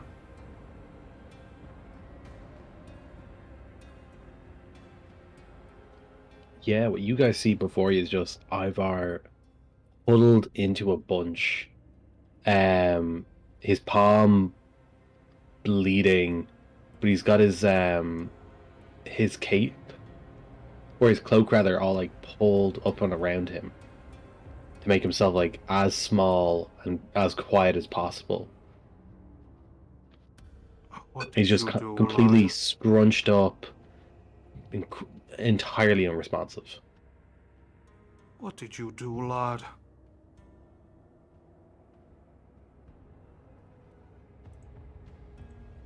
The crack in the wall is visible from here, right? Yep. Gala, knowing that it was there because we pointed out a while ago, kind of looks towards it. And then back to Ivar, just... Did you go inside? On your own? Without any protection?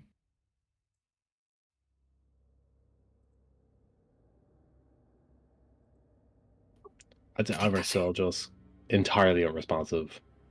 I think that's a yes. And at that moment, everyone hears something behind the wall.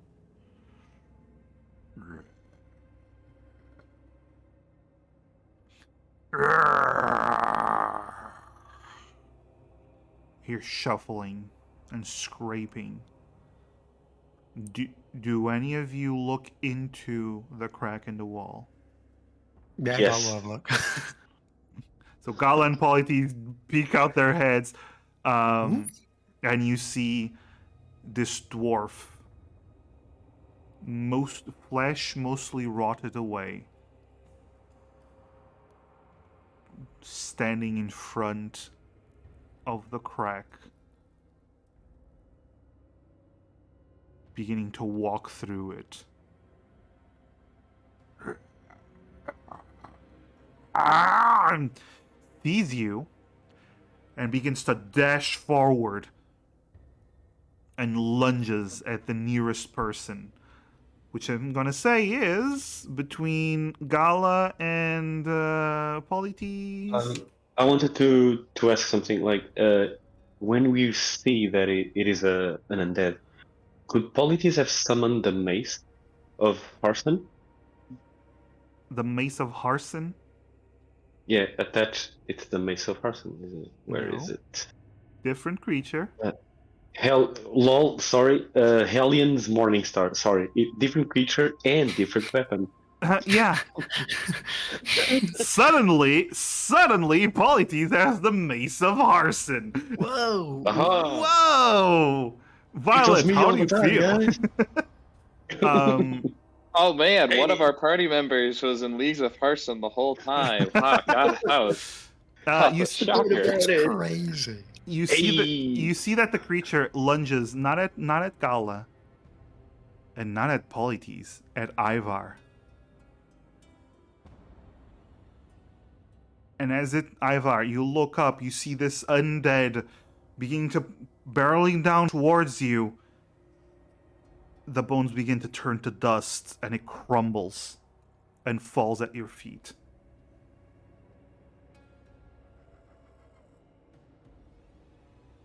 Yeah, go get fucked, zombie. Um, I don't think Ivar gives much of a reaction, except his body, like his face, still in shock, still in terror. His Gloomstalker training had already like immediately put him in a position where he was ready to fight with a short sword. Like his hand that isn't currently like squirting out blood is now like resting on the pommel of his blade. Let's take him away from here. Yeah, we should probably get away from here pretty quickly. Begins to. You see Gunnar trying to help Ivar stand. Ivar, do you allow it? Yeah, I'd say there isn't much really going through his head at the moment. He's Okay. just nodding along and All following right, to so whatever. he just puts his arm around your shoulders and begins to guide you out. All right. Before going back to Nuthrin, Oh, Politis he's will not take going another peek. straight for New Thrain. He's going away from the city first. Okay, but before we do that, Politis will take another look through the crack. Well, you see exactly what Ivar saw. Part of a house. Okay, okay. This That's does it. yeah, this does not allow you like a full sight of the city. No, it's just nothing. Never mind. All right. So you move away from the city. You walk for about 5 to 10 minutes before settling down. You see Gunnar actually takes a rock, leads Ivar to it, and then he sits down on another rock. What was going through your mind, lad? Ivar.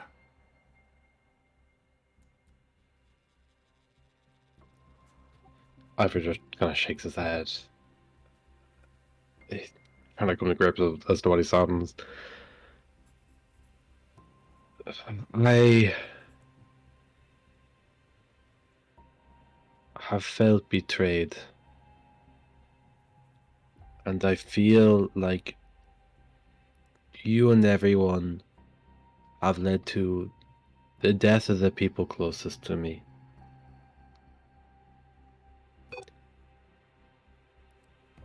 And I wanted to put a face to the name of the evil of my heart.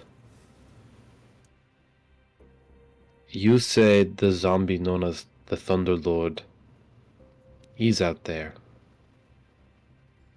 and is making deals and is allowing the great evil of the aura to permeate. He's allowing us to keep living. Exactly. He is allowing us to keep living. Being allowed to live is not the same as living at all. I always thought we had the choice.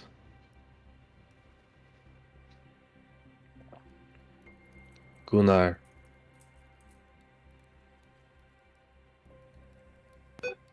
We are no more than stray cattle. There is nothing that we can accomplish that has much meaning anymore. It is a shame that Zombie turned to dust. It would have been a fitting end to have gone out like my father. Don't be foolish, boy. Believe me. And he gets up again and he doesn't walk back towards the gate, but he's just walking in a direction, probably to some path that he knows and to a place that he's once called home. If there's any remnants left of his childhood home, he might go there in the wreckage. All right. Well, you would go back to New Thrain, to the edges of New Thrain. All right. You all see as Ivar stands up and starts to walk away.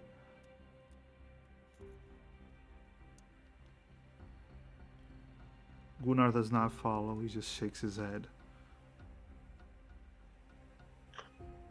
Politis will follow Ivor. Try to catch up with him.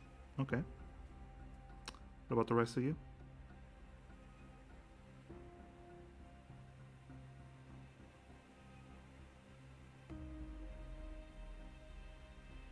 Does Ivar make any attempt to like stop us from following him? He barely acknowledges that anyone is around him. He's very much not present. His world just crumbled.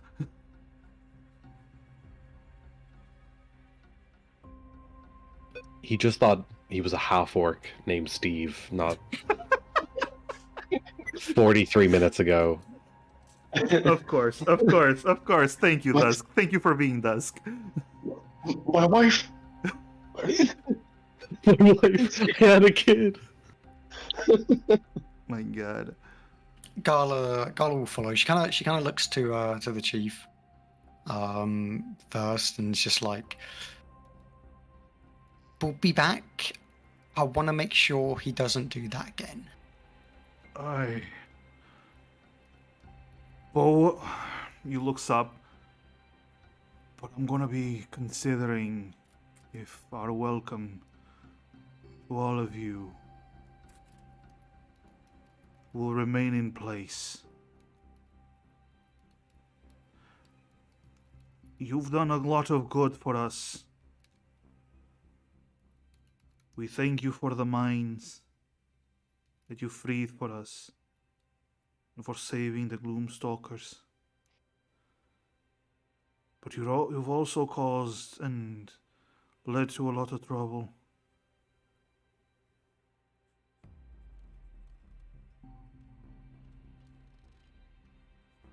We will talk again. Right. Now go after him. Gala nods and rushes after Ivar, Alright. just to walk beside him. I assume nobody stops Ivar. Not unless he's going to no. grief him again. I would actually like to do something while everyone is behind with the chief. That's a 28 on stealth there, Ran. You just clock that whenever you need to. Did you just try to roll again? I don't see a roll. Sorry, I was joking. Oh my God. Okay. I was like, did he fucking roll? No. Okay. So Sorry, no. I any opportunity to poke with my friends. All right. Cool. While Gala and I assume Violet, you waited for Gala. Well, so where's the chief going? Is like the chief now the heading chief's back staying as there. well? No, the chief's staying there for a bit longer. By the crack? Not by the crack, like 10 Where minutes we away are. from the crack. Sorry, how long? About 5-10 minutes. Okay. Violet's gonna head off in the direction of everyone else and kind of trail behind. Okay. But yeah, that's what she's gonna do. Okay. Politis, what were you doing? While Dala is talking with the chief, Politis followed after Ivor. And she knows he's not quite there,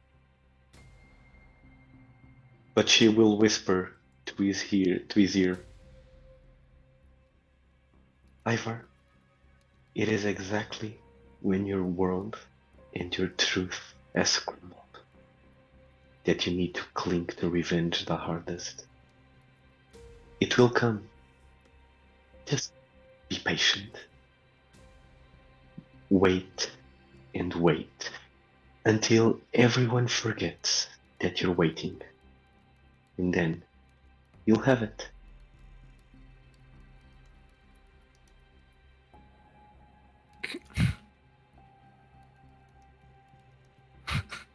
Sorry. You heard nothing, Gala. Only Ivar did. Also, hero point. Thank you. I think Ivar doesn't respond to that. He doesn't know what to make of it, but it's the only words that are currently clearly rattling on inside of his head. And he just nods silently to himself. And while Ivor and Politis are walking in front of the group, their backs to them, Ivor looking down, Politis smiled for the first time.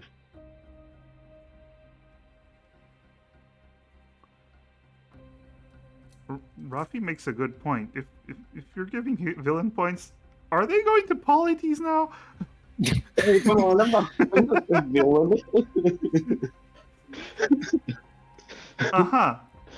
Got it. Politis pulls off the mask. Hello, it isn't me. Yeah, Polites, introduce yourself in the third person, and then we'll see. Okay, so Next time around, Dusk is gonna make like a character that refers to himself in the third person, but is like the most loyal, trustworthy companion, like a paladin that never goes against their oath. Couldn't do it. Couldn't do it. all right. They need one shtick, and I couldn't give it up. So does Ivar respond to that, or does Ivar continue to walk? Ivar just nods. His expression demeanor doesn't change. Like, it almost comes across that Ivar didn't actually hear anything, but Politis' words are like being clearly repeated inside of his mind. All right. Ivar, I think it's most important that you just get time to think through all of this. And it's not really my place to tell you what to think. Just, I think you're very smart. And you know better than me a lot of the time. And, it's my turn now to be the one to make sure that you're not getting up to trouble like you do with me, so.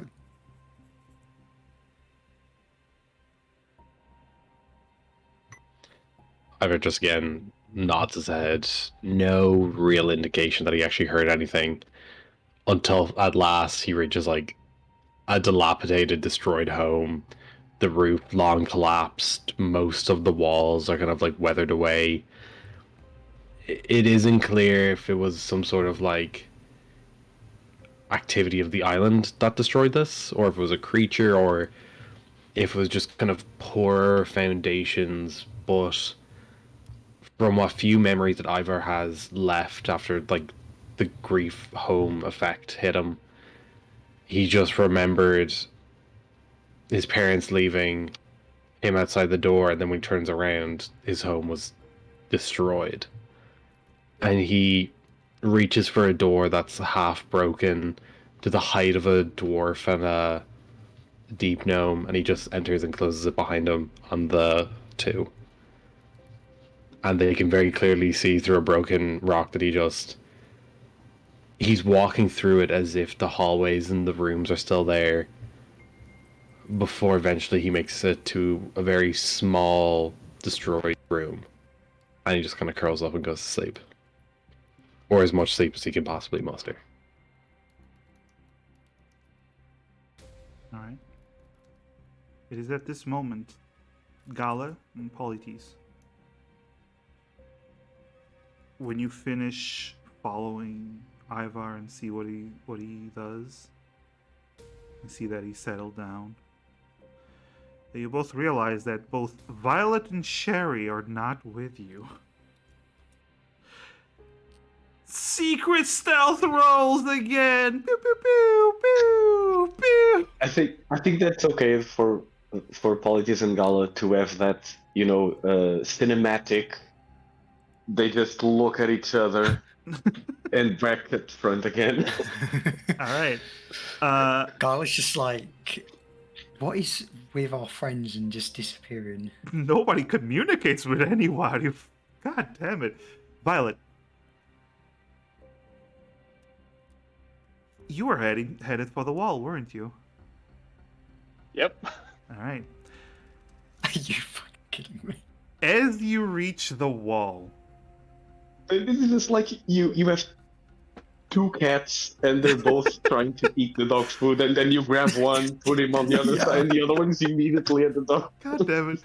But this Can't one, look away. but this one has been accompanied because Violet, as you reach the wall, you actually hear a voice that startles you because you weren't expecting it.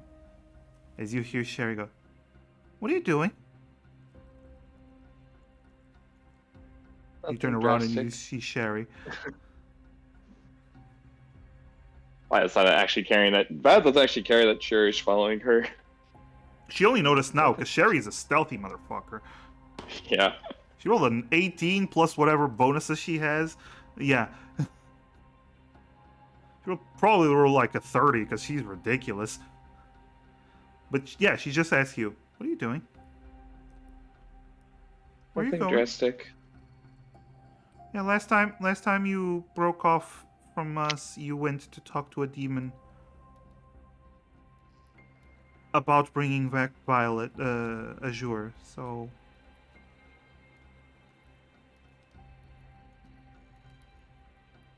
This is only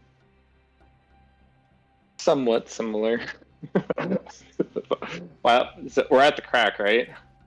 you can, yeah, you head towards the crack, and she stands in front of you.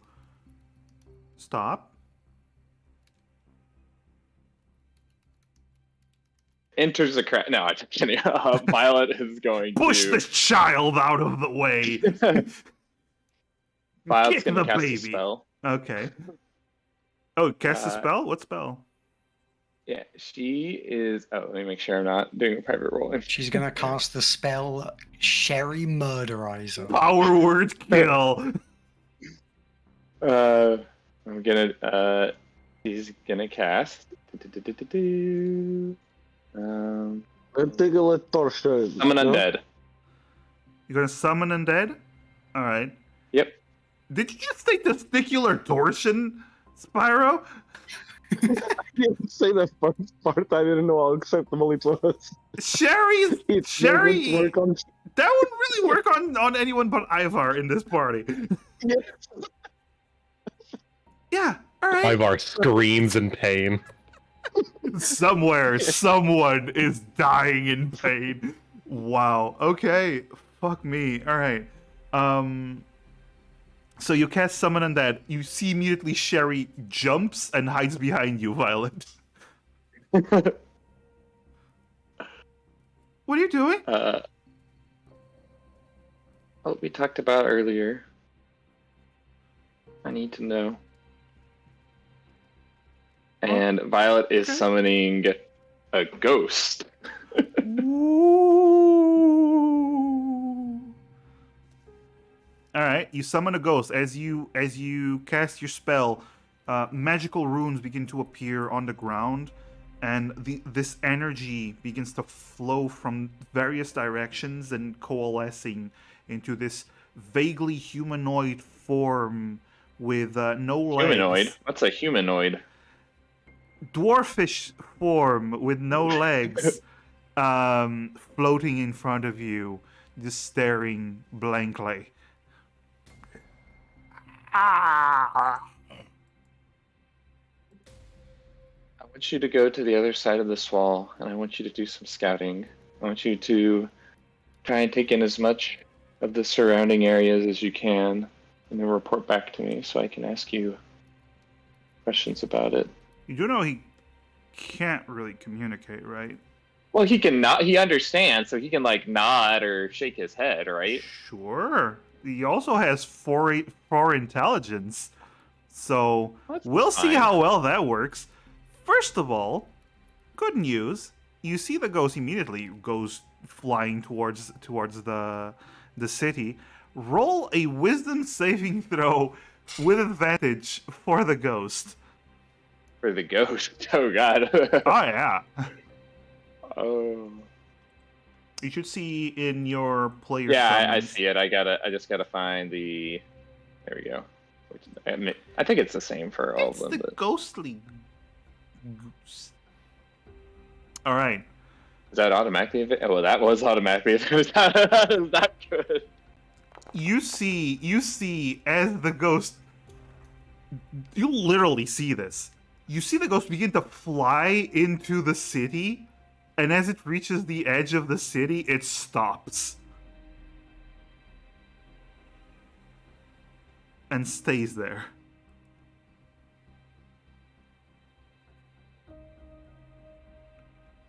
And stays there. Motherfucker's not moving. One could argue that a creature with 4 intelligence cannot really be depressed, you know. I mean, if it has 4 intelligence, it can still be depressed. That's gonna wait like 5 minutes. Alright. Are you telling it to return? Or are you telling it? Are you mentally just keep telling it to go? The latter. Okay. Roll another wisdom. What? How much did you say? 5 minutes? Yeah, like 5 minutes. Oh no. Yeah, it's not moving. Alright, she'll just keep waiting some. Another 5. Okay. Not moving. Are you gonna wait the whole hour?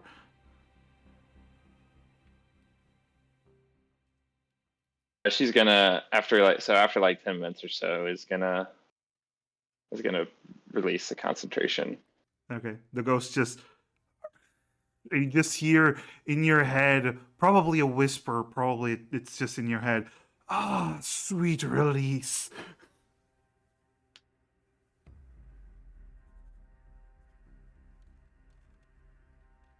Violet just sighs. Let's go back to the others. She says to Sherry as she starts to walk off again. Okay.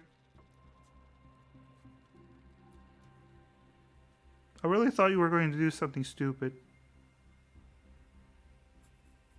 Me too, Sherry. Me too.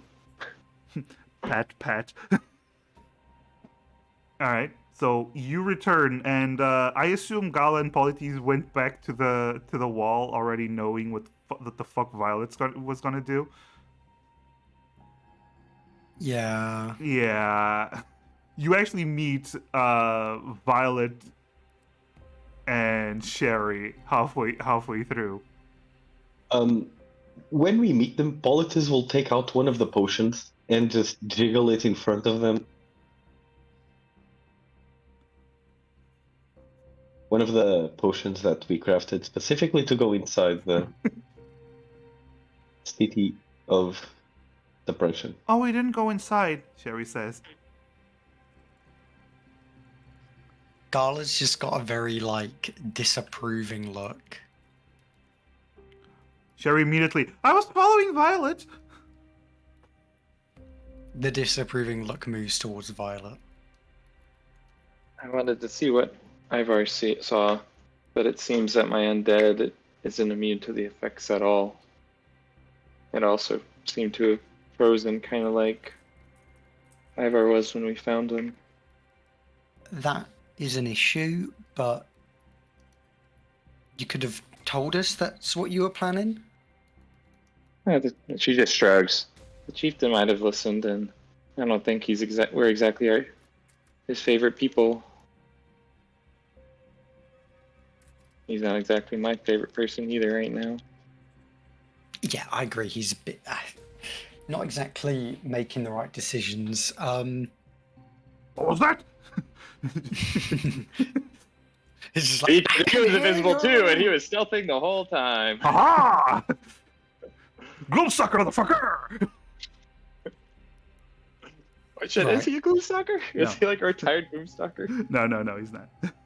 Okay. I mean, Oh, if he's an even undead. if even the undead can't go in, I mean, how do they then? How do the ones that are inside resist its effects?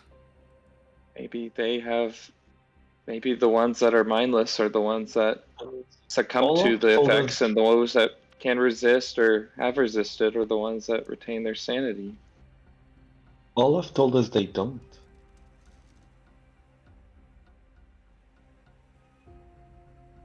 Olaf said At the that over time it breaks some down. It affects everyone eventually. Over time, it just breaks some of the weaker minds down to a point where they become mindless, and the stronger minds are able to persist. Yeah, that. I mean, if we can't even scout with your like summoned and undead thing, then I don't know what we'll do.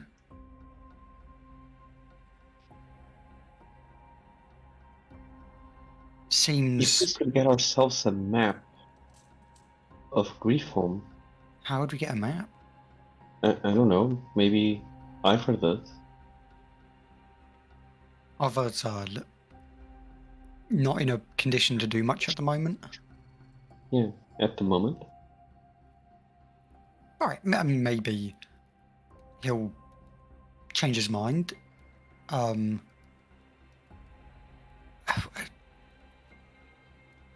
don't really know what to do.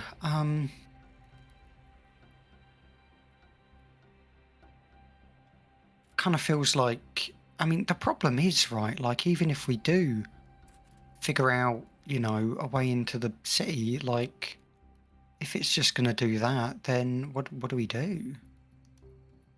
Like, I mean, those potions don't make us, like, immune, right? They do. They just... Wait, Yeah, they do? yes, Yeah. they do. Oh, they do? Wait, for how long? They Do you think they I'm a prevent. half crafter that I craft things that they don't do what they say I do? I told you they make you immune. They will make you immune. Wait, how long do they make you immune for? 1 hour. I thought it was just a resistance thing. That's my misunderstanding. No, Never mind, it then there's also still resists some things ideas. else, but it makes you immune to change of Okay. emotions. Okay. That's really good. Yes, Probably yes, don't it give is. that to Ivar while he's not feeling so good. But right, yeah, we can. I mean, 1 hour's not very long. I mean, how many of those can you make? Oh, I'm sorry, Gala. How long do your potions last? I don't really make potions. Exactly. What? I am very disappointed in your expectations. I just wanted to know how long they last. We could make more, but that would take time, And and I materials you don't don't really have. know. Yes, and the material we don't have.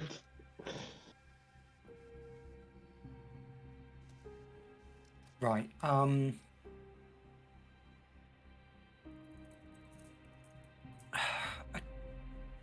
I've got an idea.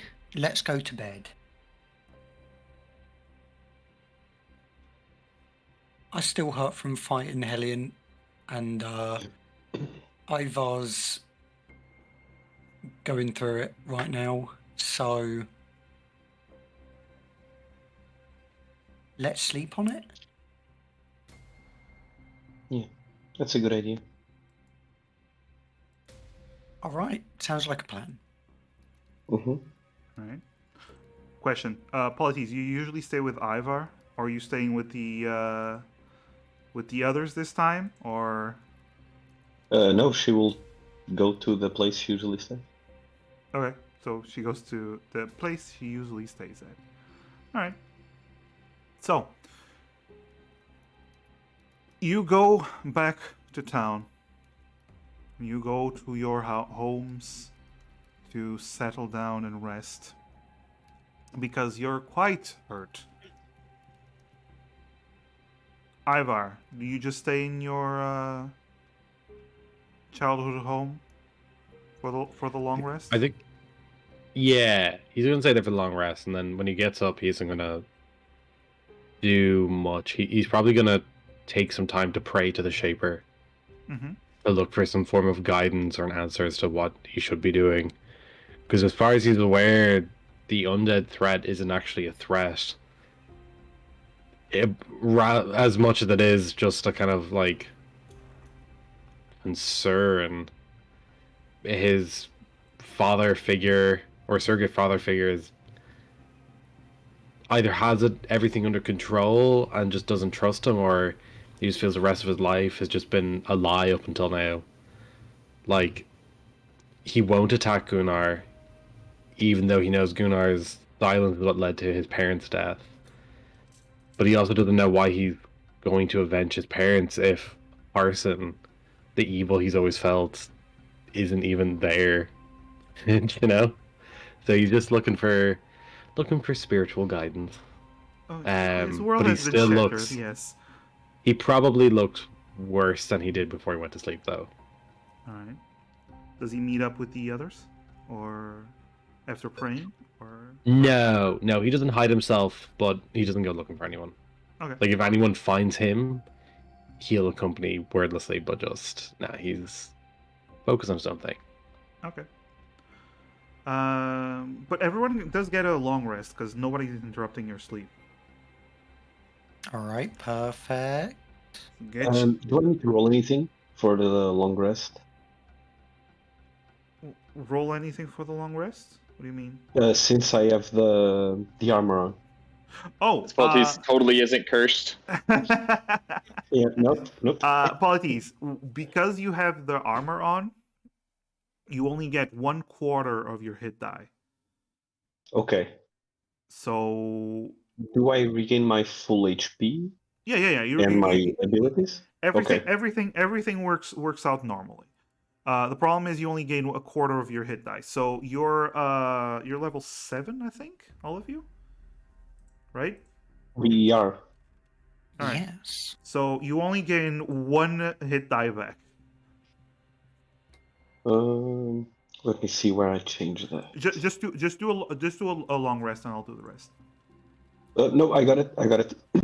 Okay. One cool. hit die. There we go. So you only have 1 hit die that you can use for today. I need no hit die. I Hit, they die. I would do a week of downtime to slowly build them back up. That's gonna be needed. But yeah, after you have your long rest, what do you wish to do? Polites, Gala, Sherry. We know Ivar is just wandering town, just existing. Gala's gonna want to find Ivar probably. All right, you find Ivar relatively easy. Hey, Ivar.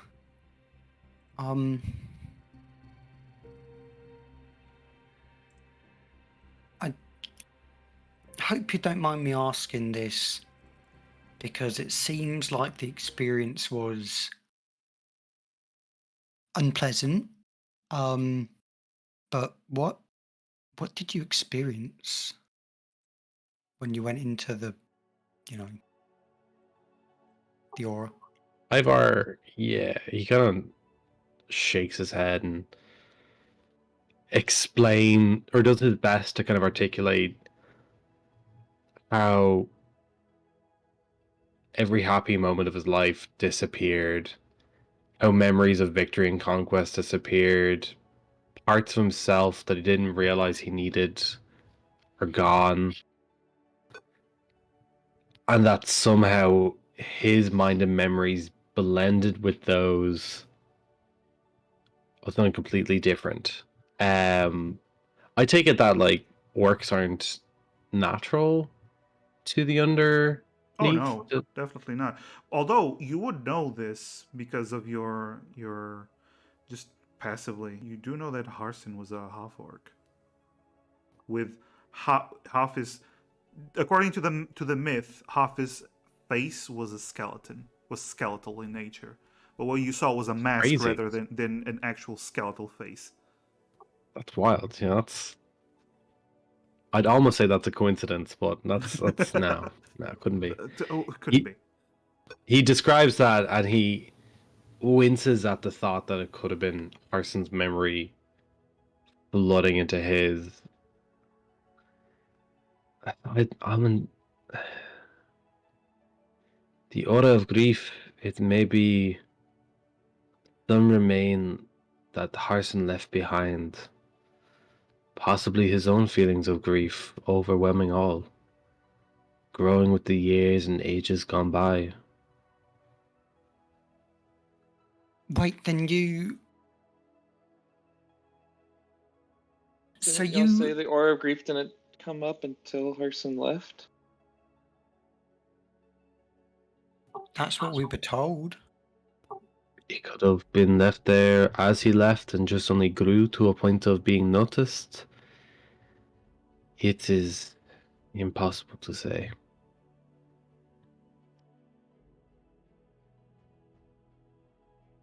Why would.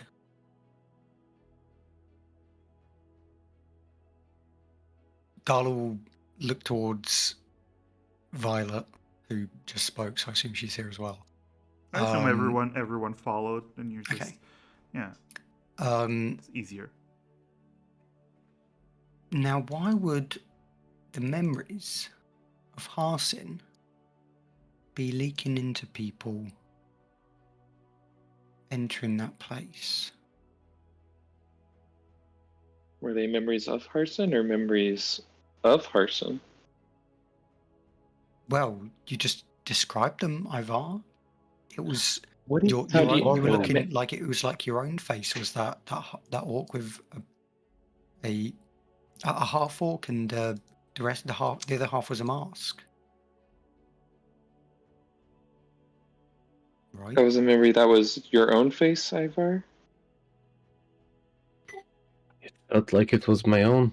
It was only in that moment where I realized it wasn't that I was able to break free at all.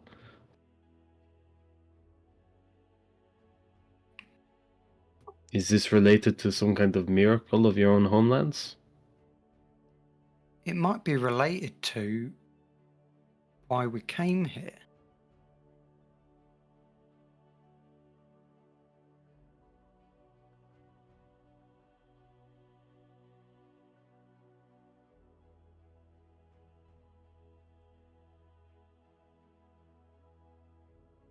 Ivar, I know you're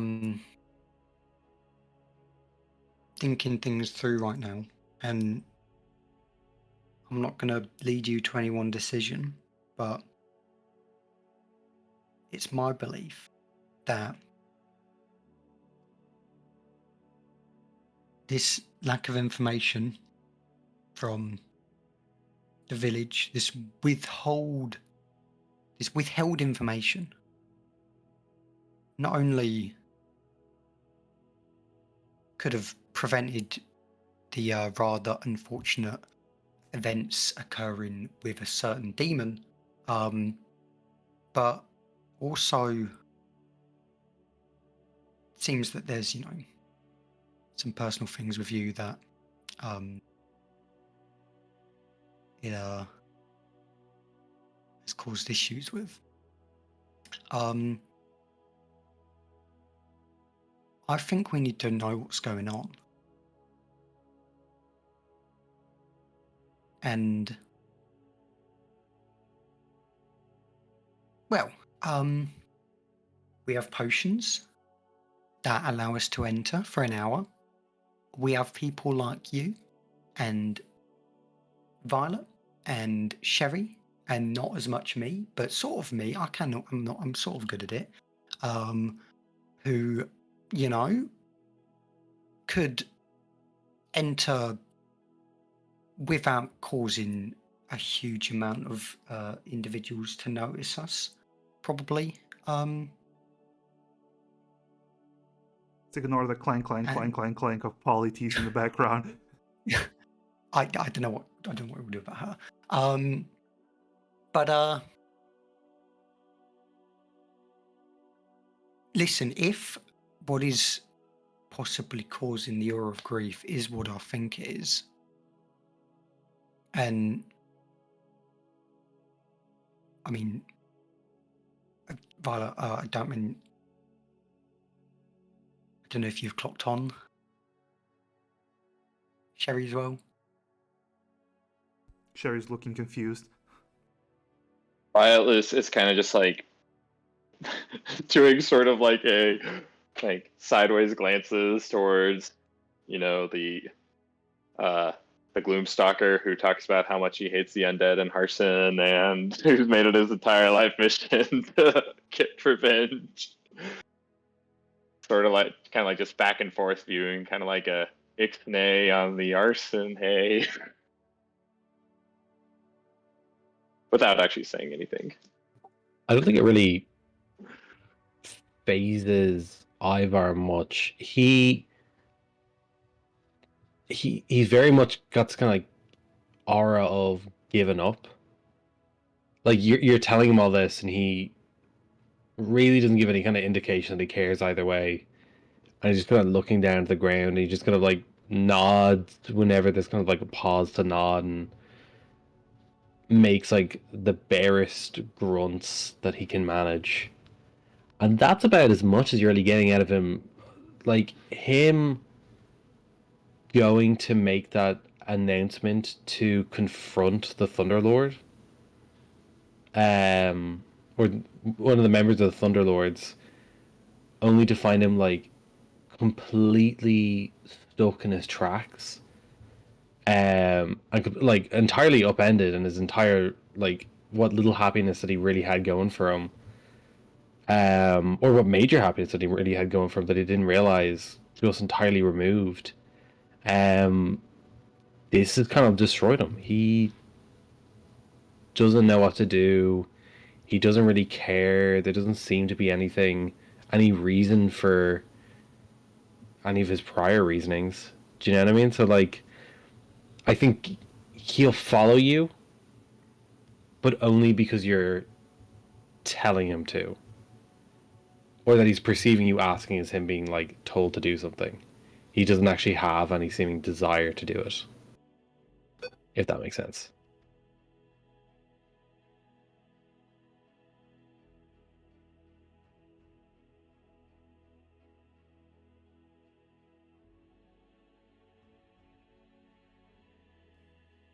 Makes sense to me.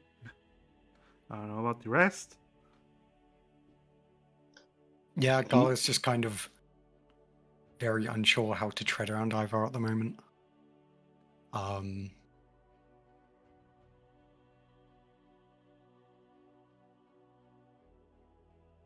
Look, what I'm saying is, I'm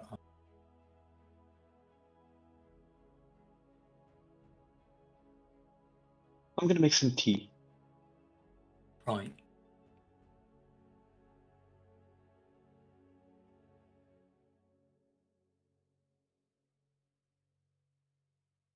Does anyone else share my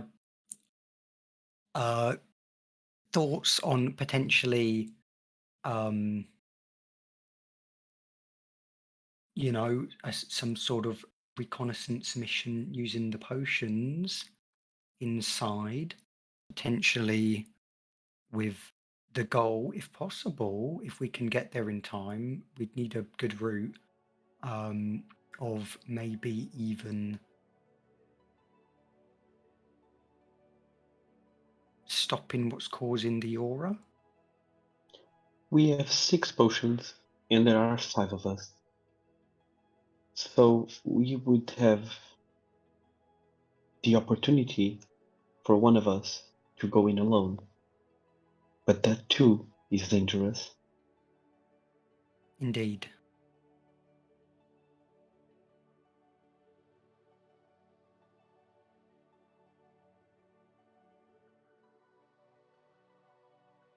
I mean, this is the only thing I can really think of. Like, it's either this or we just leave this whole city alone and watch this weird uneasy alliance, and the village never knows what's really going on. I would like If- to risk it. If we can find a direct path, I mean, and now if we're able to do any sort of scouting up ahead in some way, shape, or form, we can make an hour last as much as possible. I mean, I don't even know if an hour is enough time to even get to where we need to go. I mean, it's a big city, I presume, and big aura. Yeah, like we'd have to be very tight on time, exactly. Although, yeah, we'd have to be tight on time because we can't guarantee. We basically need to be able to get there in under half an hour and back, because we also need time to do whatever it is we're going to do before the potions run out. Because we can't guarantee that we'll be successful and that the aura will go.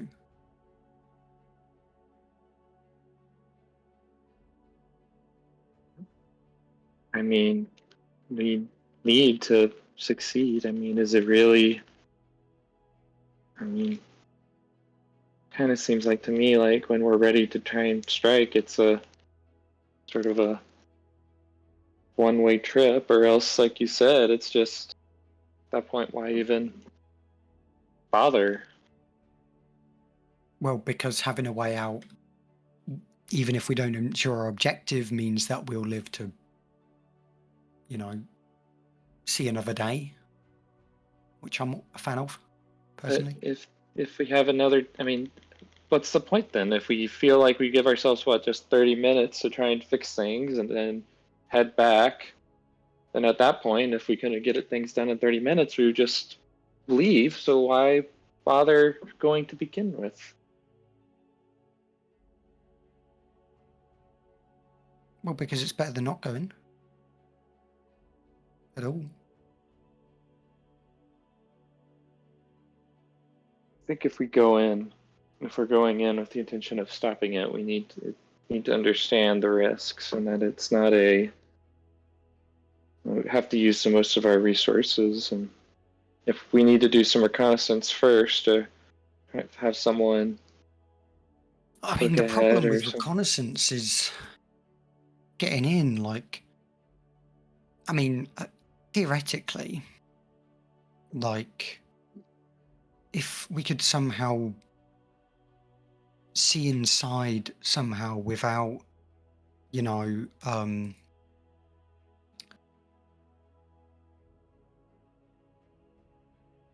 without, like, actually being in there, or, I mean, I guess one of us could use a potion, going alone, have a look around and come back, and then we all go in.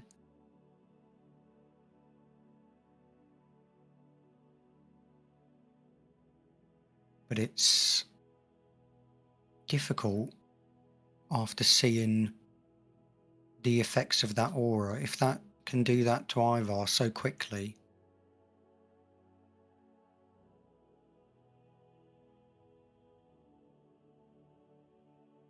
I mean, it seems quite unwise to get caught in it unawares.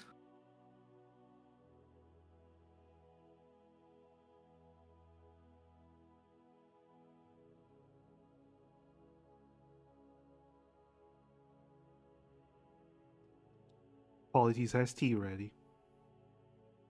Oh, thank you, Baltis. Don't mention it.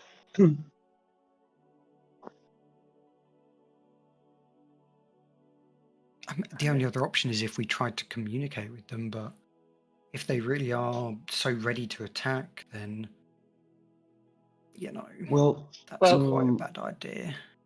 I have an Well, idea.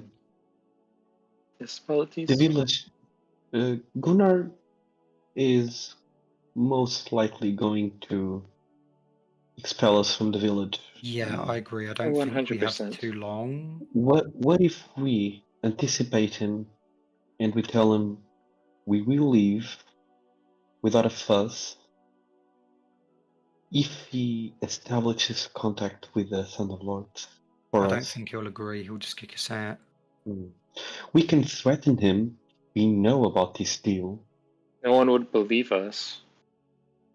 I'm not even sure they'd believe Ivar compared to the chief. I mean, the whole thing is kind of outlandish if you think. I mean, the whole premise is kind of silly. You think everyone's going to believe that for generations the chieftains have actually been communicating with the undead and making them not attack New Thrain Right. just because we told them? Yeah, you're kept right. under It is wraps a bit so far long. fetched. My thought, well, he did. I mean, he said, the chief said that they thought the Thunderlords were in charge, and, well, he thought of the, the Black Bones, the, what is it Black Bone? Black? Yep, Black Bones. Oh, Black Bone, I got it right. The Black Bones were thought of them as traitors, but, you say that you talked with one who said they should be friendly. Is it, if we got into contact with if we got in contact with a Thunderlord, they probably would just want to keep the status quo, but would a Blackbone have a sort of, wouldn't they be kind of maybe more possibly inclined to work with us or help us? Especially if they were, for instance, not in charge or trying to get in charge or unhappy with Yes. how things are. Yes. We do have Yes. Olaf's name We do. to bargain with. If we But could how do we try get to into contact with them? I mean, the if we question. sent a scout ahead with the potion to try and, And a letter, maybe? or In case they can't talking stay to, if long the enough. undead are, I guess we could find, I don't know, like, that's why it's like, if we just, I will do it. Are you sure? Out of all of us, I am probably the most fit to do so.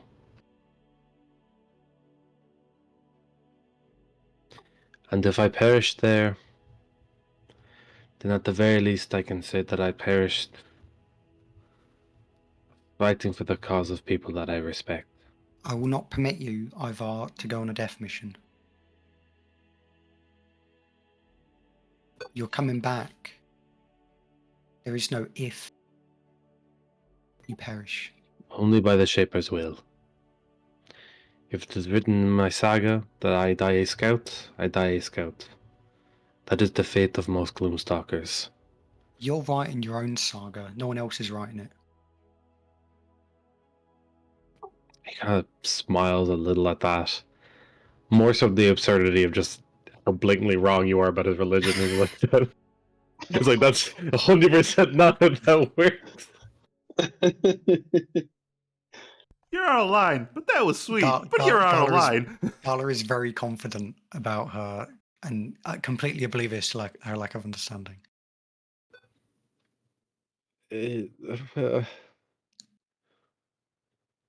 Gala, you are...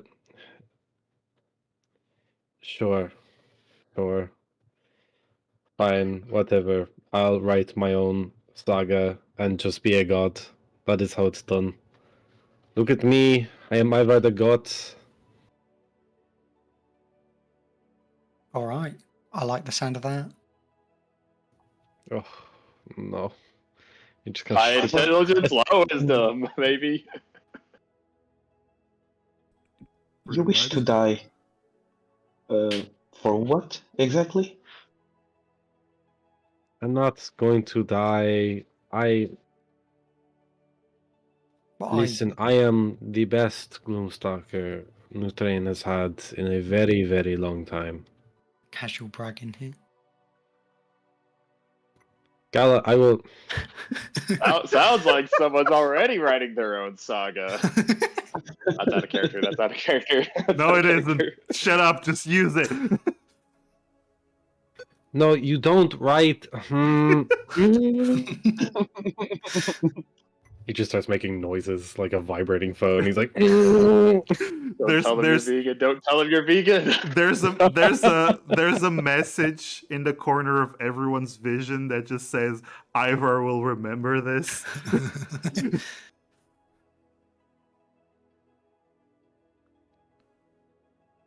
Do go on, please. But Ivar, you're deciding to go, yeah? Yeah. Oh, apologies. You were going to say something, right? Yeah. If you are going, Ivor, and if you won't die, I'll give you a potion.